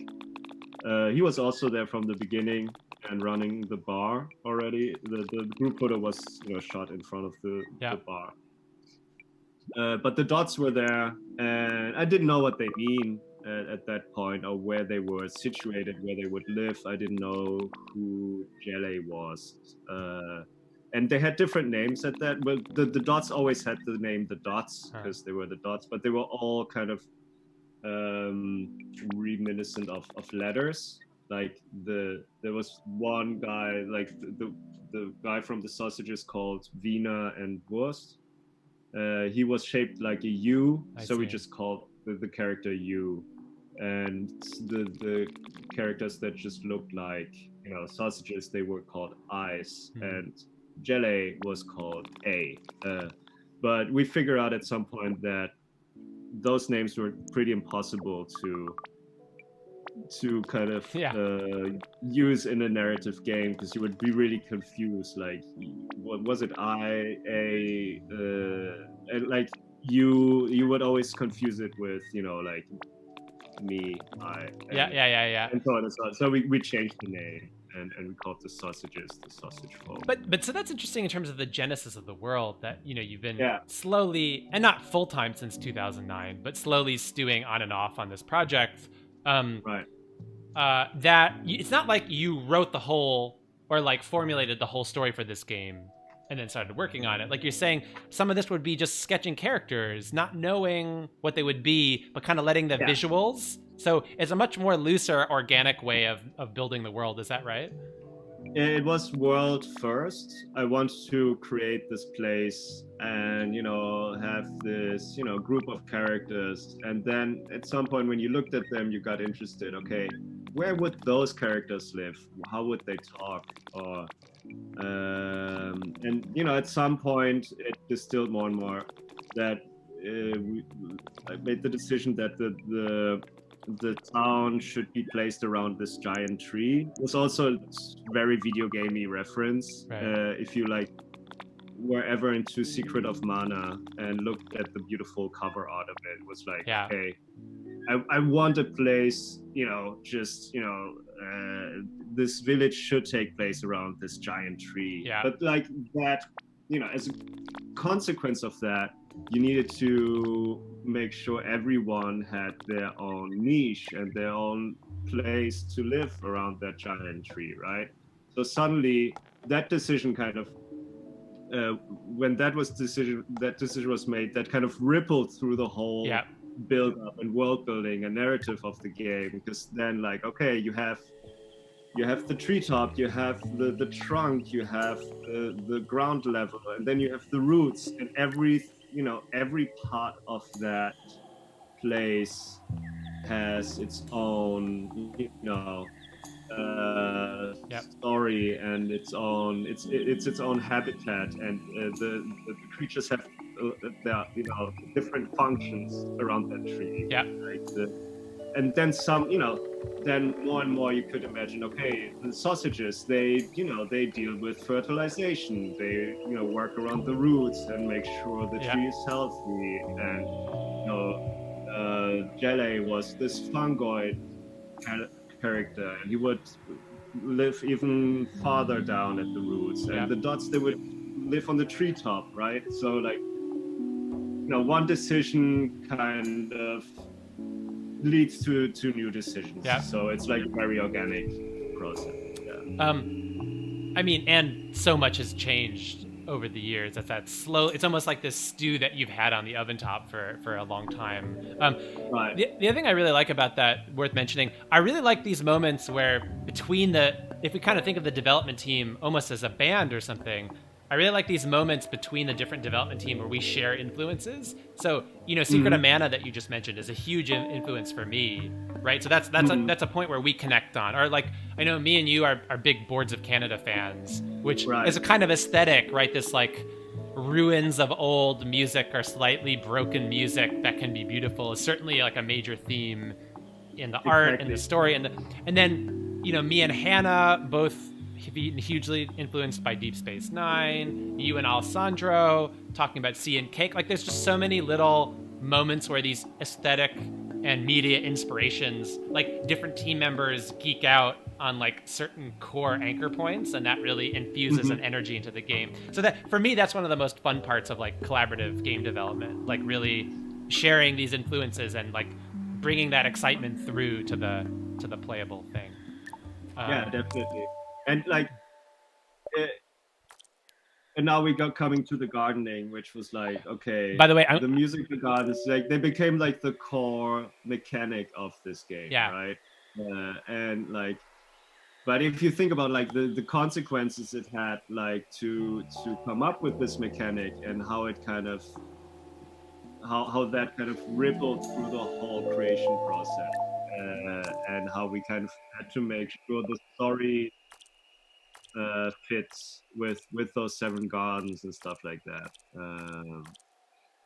But I'm actually not tired of listening to the gardens. No, very, very proud of all our work on the gardens. By the way, I cheated there, and I gave myself all of the story seeds. So we'll have a good variety of. Oh yeah, some of these. Both me and you gave a lot of influences or like requests to Alessandro when we were defining these moods. I feel like Studio Ghibli was like a big reference for this mood. Wanderlust. Yeah, definitely. I like this kind of Studio Ghibli thing where they show these wide open spaces, grassy hills. Yeah. Then you have these wonderful clouds in the background that Miyazaki is drawing. Yeah. I mean, he's so much into like the airy, and like with the whole aerial thematic around his films. There's always amazing like cloud formations, right? And capturing that kind of feel of being in this wide open space. Yep. Light. white up in space, traveling. Ooh, let's plant a bassoon. Yeah. And then there's some instruments that, like, what's the name of the composer again? Like Joe the Hisaishi. piano, Yeah. the strings. Yeah. Right. The composer who composed many of the soundtracks for the Studio Ghibli films for sure was a reference point. So yeah, you'll hear a lot of airy instruments, the feeling of lightness, the promise of the future, the feeling of traveling. And orchestral sounds as well. Yeah. Right? So they're a bit grander as well, without being, suffocating. Yeah. Or too heavy. They're light. So yeah, definitely one of my favorite moods. And also the color scheme of the guns, I really like that. Yeah. And if you want, play the gun by themselves, the gun update, try the Wanderlust movie. It's also a really nice fit for the floating island. Yeah, if we have time a little bit at the end of this stream, we can show the garden mode. But yeah, there is a freeform garden mode that you can play after you complete the story. You can also share seed codes over the internet. So if you get a really cool plant, and there are some cool rare plants that you can only get in the freeform garden mode, you can send a seed off to another person playing this game. So yeah, I think we were hoping that people would combine all these many instruments in cool ways and make their own really unique soundscapes. And I'm still totally into the garden mode because the time kind of keep on moving, the plants keep on growing, and the garden keeps evolving. So the soundscape is evolving. Yeah. So it's like this beautiful kind of ambient sound, ambient music tool. So that kind of grows while you just have it running. You don't even have to play with it. Yeah. It can just develop by itself. So in story mode, the plants are kind of frozen in stasis. I mean, they'll all play like a huge variation of music, but in garden mode, you can actually have time increase and change on its own. And so plants will live and die and grow and randomly blow into the garden. And so the instruments themselves will also change in the freeform garden mode where time can move. And so, yeah, that was an update we added in December, a few months after the launch of the game. So that definitely is something that the team is really excited about. So check that out for sure. Okay, I harvested this root that we need to give to Tung. So we'll give him this. Now we're back to the town music for day 5. This real kind of laid back feel. We're feeling good and relaxed after we've taken this boat trip in the morning. So this is a more upbeat day than the last 2 days that we've had in the town.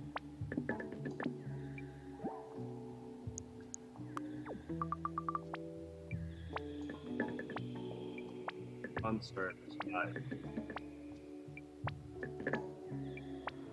Like a sea breeze. Yes, that's kind of the intended vibe of the Wanderlust mood.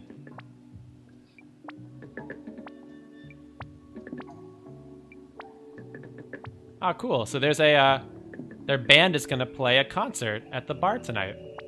Right. I'm sure nothing dramatic will happen. No, it's just going to be regular band night.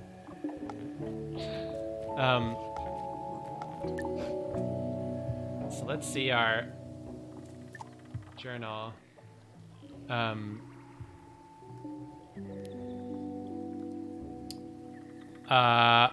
We need to talk to Jelay. Let's go find Jelay. Right. I'm not sure I've shown the caves yet on this whole stream. So this, great. So this is and good. That's a really nice opportunity. So let's go. So that's where you can see like all the different layers when you go from the top level down to the roots, and there you saw the Dennis's control room. Yep. This is where the sausages work normally, and this is where Jelly works. Yep. You can also show his cave. Yeah, let's show his. I love this is one of my favorite scenes in the whole game. His super cool, slick, like 1960s or whatever living room. He definitely has a good taste in interior design, Uh, which you know. little bit of a spoiler. So this will be another garden, a very strange mood of underground plants that you'll plant later. I believe tomorrow in day 6. Right. But Which I don't think we'll get to. no, we won't get to there on the stream. But let's talk to Jelly. So Jelly is very not humanoid. Is a strange. They are kind of like a fungus kind of organism, sentient, very smart. Jelly is a scientist. He's a descendant of the big fung, yeah, which you will learn more of at some point. Right. So and he was cultivated by scientists. They were cultivated. Yeah. So but yep, cultivated by and we're only slowly learning about some of this. But earlier when me and Nils were talking over it, but we were talking to Yoki, the archivist, and Yoki was telling us a little bit about some decades ago, some scientists, including Kai's grandmother and grandfather, came to study this meteor that had destroyed this island, and some things seem to have kind of gone wrong a few decades ago, but we don't still the full story of that has not yet been revealed to us. Right. But what I definitely can reveal about Jelly's backstory is that they were cultivated by one of the scientists and took a life on its own, and were basically trained up by that scientist in, biochemistry and chemistry. They're very intelligent as well. Yeah. And one of, I don't think not only one of my favorite characters. Yeah. And we didn't get, there was too much to talk about with Hannah. We didn't get to this, but the localization, I mean, in addition to translating 80,000 plus words is a huge, it was interesting too, in a kind of like new era of political awareness, deliberately trying to use like a they them pronoun, obviously in different languages with different translators. That was also, so translation, right? Localization is not just this easy, great, we'll give you some words and you'll come up with the equivalent words and then we'll put them in the game. And so actually Hannah, as the writer and the localization lead, constantly had to like answer questions and get other people to check localization. So any of these like small kind of details about story, identity, the subtle colors of the certain ways that people talk and what they're implying, very hard to translate. So yeah, we learned the hard way, localization, especially for a narrative game with many words, is very, very, very difficult. But I think we are really thrilled that we can offer this game in so many languages to people around the world. So that's a huge thing. I never expected us to be able to do. So yeah, we are very proud of that. Yeah. Anyway, sorry to keep talking over our friend Gel A here, who's and Gel A talks a bit about their genesis, and Dr. Preben Bramsen cultivated them. Yep. So that centipede that we dreamed about a couple nights ago seems to may have foreshadowed these dangerous creatures that guard the Great Fung and the Papu tree, the huge tree in the center of the town. And let's hope Kai never has to go there. Uh-oh. Yeah, that would be creepy. So there's Jelly is telling us there is a pipe behind us that leads us into the cave of the Great Fung underneath the Papu tree, but it is guarded by these really dangerous centipedes. Although I'm fairly sure you will perish if you enter unprotected. Let's ask a little bit more. Yeah, and it is a more dangerous place than you would expect at the beginning. And so we're learning here all the other scientists on the expedition with our Nano and your grandmother did die somehow. And one of them was somebody who Yoki had a child with. So this is actually, I'm doing a disservice to the game. This is actually a very critical conversation where we're learning a lot about this. So these scientists... There's a lot of exposition in that moment. Yeah. That one conversation. And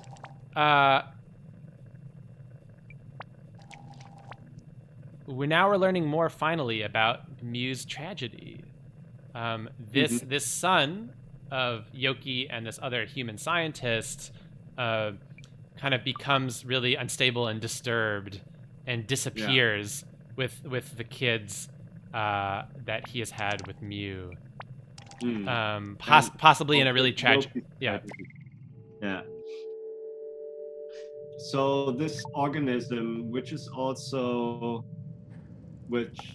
Jelle also descended from, called the Big Fang, is this kind of divine organism that is very, very dangerous. And that seems to be has a strong significance.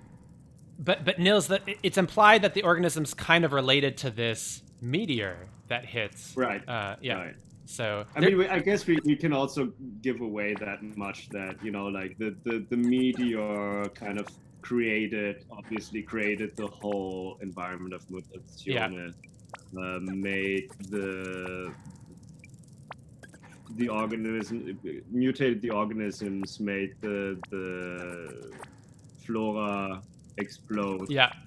And out of this meteor kind of grew this great fang and the giant tree that the village of Mutazione is situated around. Yeah. And they kind of have this symbiotic, relationship.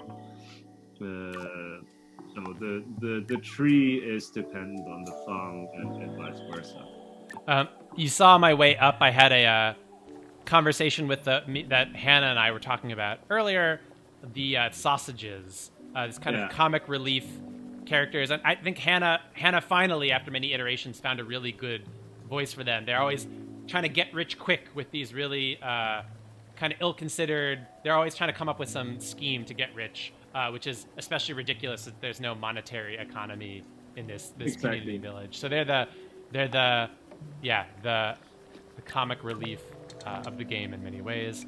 So we're going to catch up with Mori to catch up on Nori's the town gossip. So we're going to see what she thinks about the tape incident and all this other gossip that's been going around town. Mm-hmm. And Kai almost spilled the beans about Tung, which we learned from Island. Tung is actually the father of, but luckily she was cut off and realized, oh wait, no, Mori's talking about the tape gossip. Right. Mori doesn't even know yet about the fact that Island's Kai baby. Knows. Yeah, but Kai knows. What Kai knows is that Tung is the real father of Island's unborn child. Right.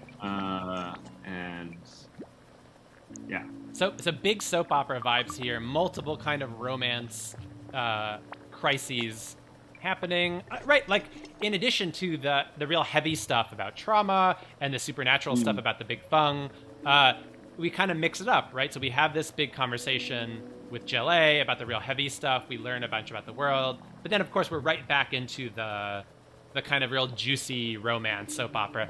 Nils, is it fair to say Twin Peaks is definitely an inspiration here in a kind of similar way, like soap opera mixing the mundane and the funny with the like weird, creepy supernatural? Definitely. I think a lot of people that are inspired by David Lynch kind of oversee the actual funny and soapy characteristics about not only Twin Peaks, about a lot of his other work as well.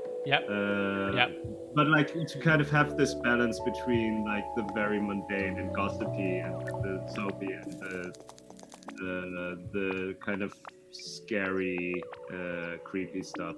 I think is very. That's right. There's a lot of games and other media that takes all the dark supernatural stuff, like the Red Room from Twin Peaks, but doesn't focus enough on that, like, Andy and Lucy and all the really goofy comedy of David Lynch exactly. as well. Not that not that we were aiming to kind of have this kind of Twin Peaks.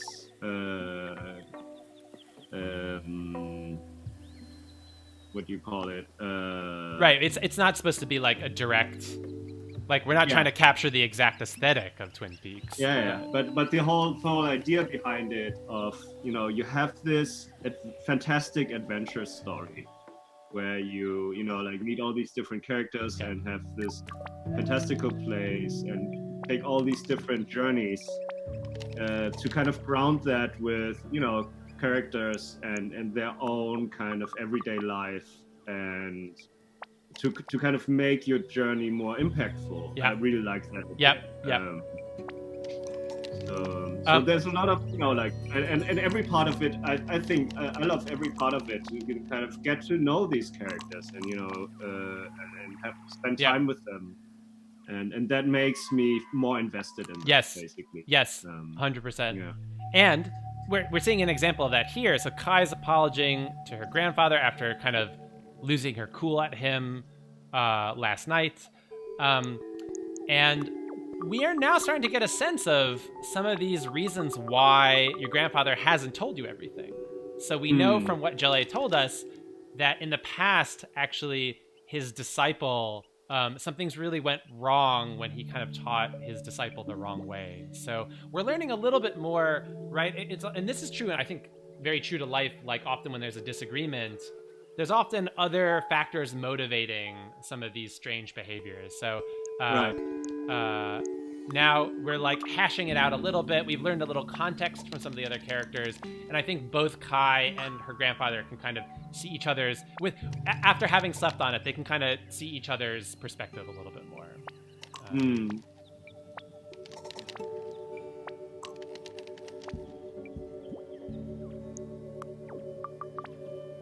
And I like, because we're sitting in the Pacific Garden from day 2, we're hearing actually not town music, but the music from this Pacific Garden that we've grown ourselves and hand-picked the plants ourselves, which is nice. And another favorite mood of ours. I know this is your favorite mood. Yeah, it is. It is. Yeah. And I love that as well. Definitely. Like the transitioning between Wanderlust and Pacific is like just the best. But totally love Pacific. Yeah, I love those acoustic guitars. So what we're talking about now is we're gonna kind of like escalate our training with our grandfather, and he's gonna take us to this spirit world tomorrow. And so that's exciting and maybe a little scary, and maybe some of the other characters in the town aren't gonna be so cool with that for various reasons. He's gonna take you on a spiritual journey the next day, and we will not see if that if that turns out all right or not, because we're not gonna play as long. But I'm sure something interesting will come out of it. Let's try to get to the end of this day. So first, we're going to check up on... there's a lot of making up going on this day. So we just made up with our grandfather. And now Mew and Spike have to kind of make up, because Mew really was not super cool of her to play that tape in public. That was not her secret to reveal embarrassingly. That was very inconsiderate, to be honest. But you wanted to nudge those two into a certain direction and kind of to open up some closed up feelings. Yeah. Right? So her intentions were good. I was talking about this with Alessandro on this stream. I think it was also a little selfish, right? Like, she had just had this really bad day remembering the traumatic memories of her old home and so forth. So I think some of it was like, okay, I need to like think about something else. Let's like take on this ambitious new project and actually get Spike and Claire to like fall in love, but got a little too excited about this new project. And also like stealing Spike's personal tape with the love song that he recorded for Claire. That's not okay. Like, and then like gossiping about it with Kai. Yeah. The whole scheme was like Ill-considered. yeah. But they've made up, which is nice. And now they're both in the band, so now they've made up enough that the band can actually play tonight, which is good. And like in a lot of these conversations, again, we're decentering it from Kai. Not everything is about Kai. Kai is just sitting here kind of snooping in, but this is really about Mew. Like, Kai's not going to even participate in this conversation. And that's a trick we use a lot in this game. It's not the hero's journey. It's not all about Kai. It's not all about you as the player. Sometimes you're there witnessing these characters, learning their stories as well. So that for us was a big part of making this not just about Kai, but a story about the entire village, the whole ensemble cast. And the villagers also seem to trust her enough to have her sit next to her. Yeah. While they're having an intimate conversation. I think there's something like she occupies this really special role as like the temporary guest visitor. And this is I think why Island confided the big secret in her too. She becomes this really useful figure that she's not going to be around living in the town to kind of like haunt them for the next few years. So she becomes a really nice like fresh ear that can listen to people's problems. So I think there's something really true to life here, that like as this temporary visitor, you also have a certain power to kind of be this new like voice and this new person for people to confide in and share their problems with. Okay. This is gonna be a little awkward. Island's boyfriend Grauber is back, and we're like peeking in through this window. And what Robert, he wants to get a tattoo of, basically Island. Oh no! Big love of his life on his. Oh no! Making it even worse. So Island's about to crack. This is too much. Yeah.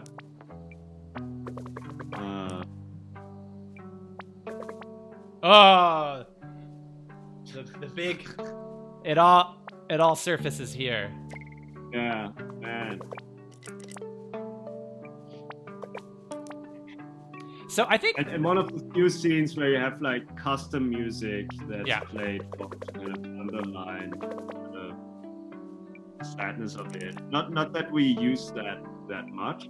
It's used about 3 times during this kind of plot line about the breakup. Yeah. So we call this internally the breakup music.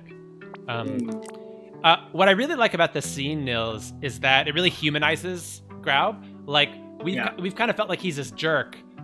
But actually now we like, he feels really hurt. He's being dumped. He thought he was the father of this child. And, he's not like freaking out at her. He's just really sad and really hurt.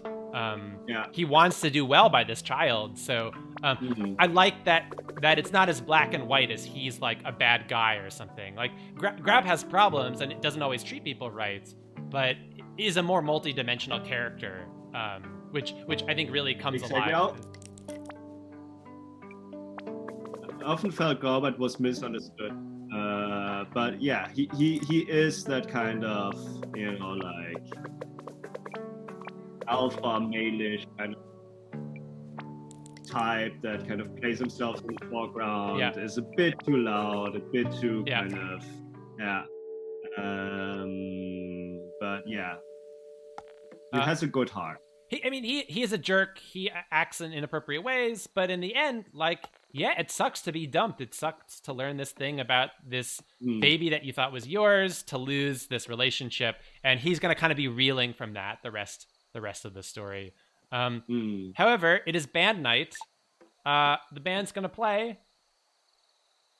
This is one of the kind of central set pieces of the game, I would say. Yeah. Nils, you are in a band yourself. I was when I was living in Copenhagen still, before I moved to Bornholm, I was like having a regular kind of jam with a couple of friends, and we record everything that we do, which is jam. And then we had like one number, and I was suggesting using kind of jam song to Alessandro. We wanted to use that as a band song. And so the plan was to use the one song from our jam as the band song. But suddenly this kind of fun project that was, our kind of regular jam came dragged into my work, which was like a horrible idea. Like, involve my friends to be part of this project. It was like something that was supposed to be like a relief and something that was done for relaxation, just turn into work. And we were stressed, the whole production to start with. So it was, in the end, we dropped it, and Alessandro the same kind of vibe. And it's, we're amazing. So that was that episode. I've dropped the volume a little bit in the recording. This song is supposed to be really loud because you're supposed to be this feeling of being at a concert and you can't hear anything else. Right. So that you can hear us, I've dropped the music now a little bit. So of course everyone's still debriefing even during this concert about. Yeah, I love the fact that we're actually shouting over the music. Just Yeah. as if we were at an actual concert. Yeah. And this is Alessandro and a collaborator in Italy who's singing ritual, and just kind of nonsense English words. I love that. I love the way she sings. Yeah, so good. perfect. The animations, Espen, our character animator, we had a couple animators on the project. Yeah. Espen totally nailed. I also love the dots dancing and jumping up in the back. Yeah. Anyway, so you go around, you get to gossip and hear from the different characters, and then something dramatic might happen, maybe. Right. Let's just talk to a few more characters. I really like Dennis dancing sometimes. Yeah, he has this kind of river dance kind of style of dancing. So funny. If you're lucky, you see it. It's not gonna happen always. Like the animations, they happen like randomly. Yeah. Let's see if we can get Dennis dancing. Come on, Dennis.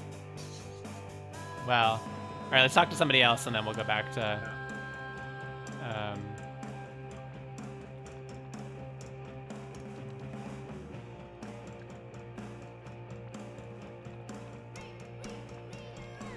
I think Dennis is too shy to dance. Yeah, he's on. Yeah, he's on a stream a little. Yeah. Too much pressure. To reserve, but Island is dead. Yeah, he doesn't. He's feeling it. And it's really nice. Like you really get this homespun feeling of this kind of like band. Oh, there we go. There's. Oh, now he's after the music stops. He starts dancing. Nice. But yeah, no, I really love this feel of this like, not the slickest music ever, but just like, the locals playing for the fun of it, and the community showing up. So it's just a really nice communal vibe. That was the reason why we wanted to use the jam session, because it was like just us, you know, playing. But like, but he totally caught that feeling, so that was great. So we have Grau over here to the corner, maybe drinking a little too much, crying because he's just been dumped. He's devastated, obviously, after the breakup. And getting really drunk when you're really emotional, maybe not the best decision. And so you'll see he's a little unstable here, kind of drunkenly muttering to himself. Grau, maybe you should go home. Yes, that is good advice. Maybe Punk could help. Oh no. Maybe that was a really bad suggestion. Uh-oh. Right, he's worried now everyone's gonna think that he's abandoning the baby. Oh. Oh, just shouting it out, the big reveal moment to the rest of the town, interrupting the show to share this news drunkenly. What a drama. What? Of course, Island's not thrilled that the news is being shared this way. Yeah.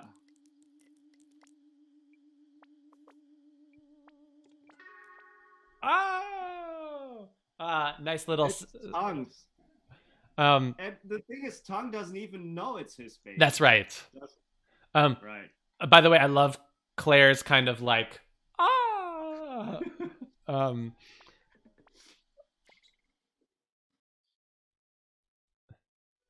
So anyway, there's if we kept playing, and we get the breakup music again. There's this nice community kind of debrief as the community starts to repair and come together. How are we all going to raise this baby together? And realizing that maybe it could be a communal effort, like different people in the, actually this is a nice conversation. Let's end with this. It's very mature. I mean, like, this is where the game is very grown up. Yes. Like, people are able to talk to each other and like lay aside their differences and try to find a solution, right? Which is almost too good to be true. Yeah. But that's why also Mutazione is this kind of utopia, yeah, right? Yeah. I mean, like, it's this kind of utopian place in this terribly ruined world where people actually, try to do good by each other. And I really like this kind of communal ethos too. Like this conversation is definitely making a political point. Like, well, it's not just about the traditional nuclear family. Things come up in life, relationships end and are complicated in different ways. But actually, we can still raise this child in other ways and still do a good job by the child, by each other. Yes, things are bad. Yes, things are really awkward. But we're stuck here together in this remote, isolated town, and so we're just gonna have to make it work. And so it yeah, makes a case for welfare. Yeah. For functioning welfare. Yeah. Also, it was way too expensive to animate a bar fight. Right, right. But yeah, I think this is one of the key conversations of the game. Of course, you have the like juicy soap opera moment, but then the way that you and the whole team, but then Hannah writing it flips that into this kind of like message about not just like reveling in the juice of this reveal, but like, oh God, how would this community in some ideal way deal with this really unfortunate kind of situation as best as they can. So, a lesson to take with us in these very hard times. Yeah, for sure. Right? For sure. Yeah. And, Dennis is being a little difficult, but Island and Spike are kind of gonna... Yeah, Dennis. Also, actually, I actually like Dennis. Yeah, yeah. He's really being a dick a lot of times, but also like I don't know. Yeah. Like I kind of like his character. Well, but it's I think if we've succeeded at our job, the characters are more than one-dimensional. Right? You have people who do kind of act like jerks or needle at each other, but then also have good sides to them. Dennis really gives a lot of support to Tongue as almost his surrogate father because Tongue's father left the family. So I like the fact in this game, you see all these different kind of sides, the ugly, the irresponsible, the noble, the generous, like all these different sides to these different characters, right? There's no real villain anywhere. Right. So like everyone has their own motivations and background, and you don't really learn to know that much about Dennis, unfortunately. But you still get the feeling that there is more to him than him being this very square. I mean, like he's a very square kind of person. Yeah. Right?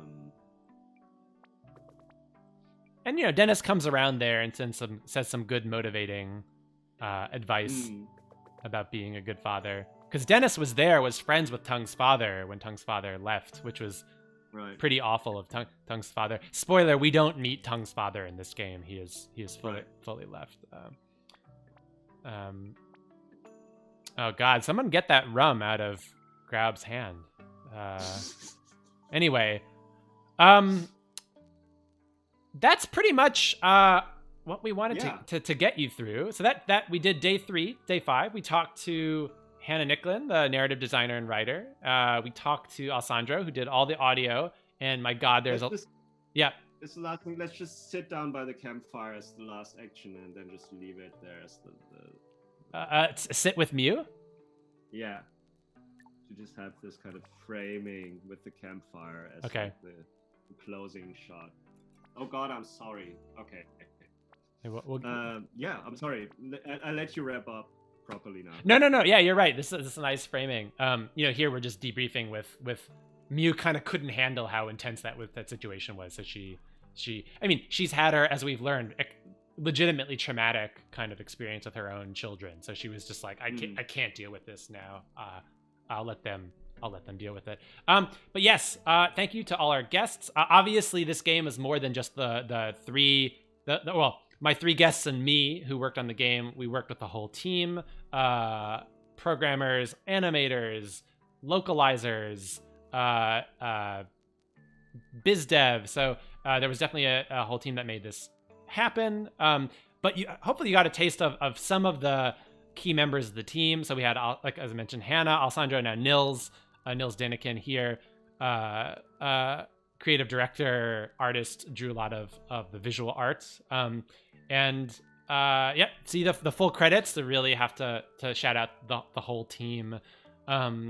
We are working on, fingers crossed, some future unannounced narrative projects. So best place to follow the studio, probably on Twitter, at Gute Fabrik, GUTEFABRIK. Nils, you haven't been that much on social media before. It sounds like you might finally bite the bullet. And I've been thinking really heavily about it, and I'm actually about to get acquainted with Twitter. I'm like really a grandfather with social media. I've never in my life had like a Facebook account, and I probably never will. Screw Facebook. Yeah. I want to share some more of my work. Yes. And I got convinced to go on Twitter, and I'll be on Twitter soon and releasing sketches and backgrounds. Yeah, Nils has notebooks full of old drawings, prototype drawings of so much in the game, and that we're hoping to share even more of. And maybe on social media we'll talk a little bit too about some of the old characters that didn't make it into the game. So I'm sure the Gute Fabrik account will be spreading some of that stuff. So stay tuned for that. That'd be and once you taught me how to tweet stuff and retweet, you can okay, boomer.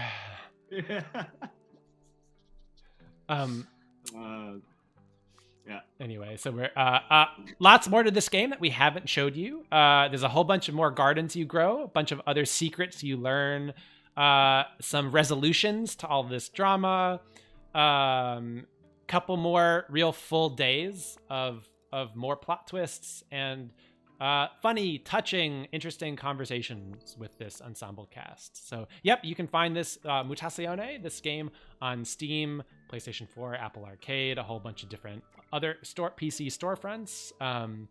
And thanks for tuning in. Lots of other, obviously, great narrative games being shown as part of Ludonarracon. Support narrative games. We love narrative games. Yeah, thank you. And we hope you do too. Signing off. Thanks everyone for joining us. Thank you. Bye. It was so much fun to do this. See you later. Yeah. Talk to you later. Bye.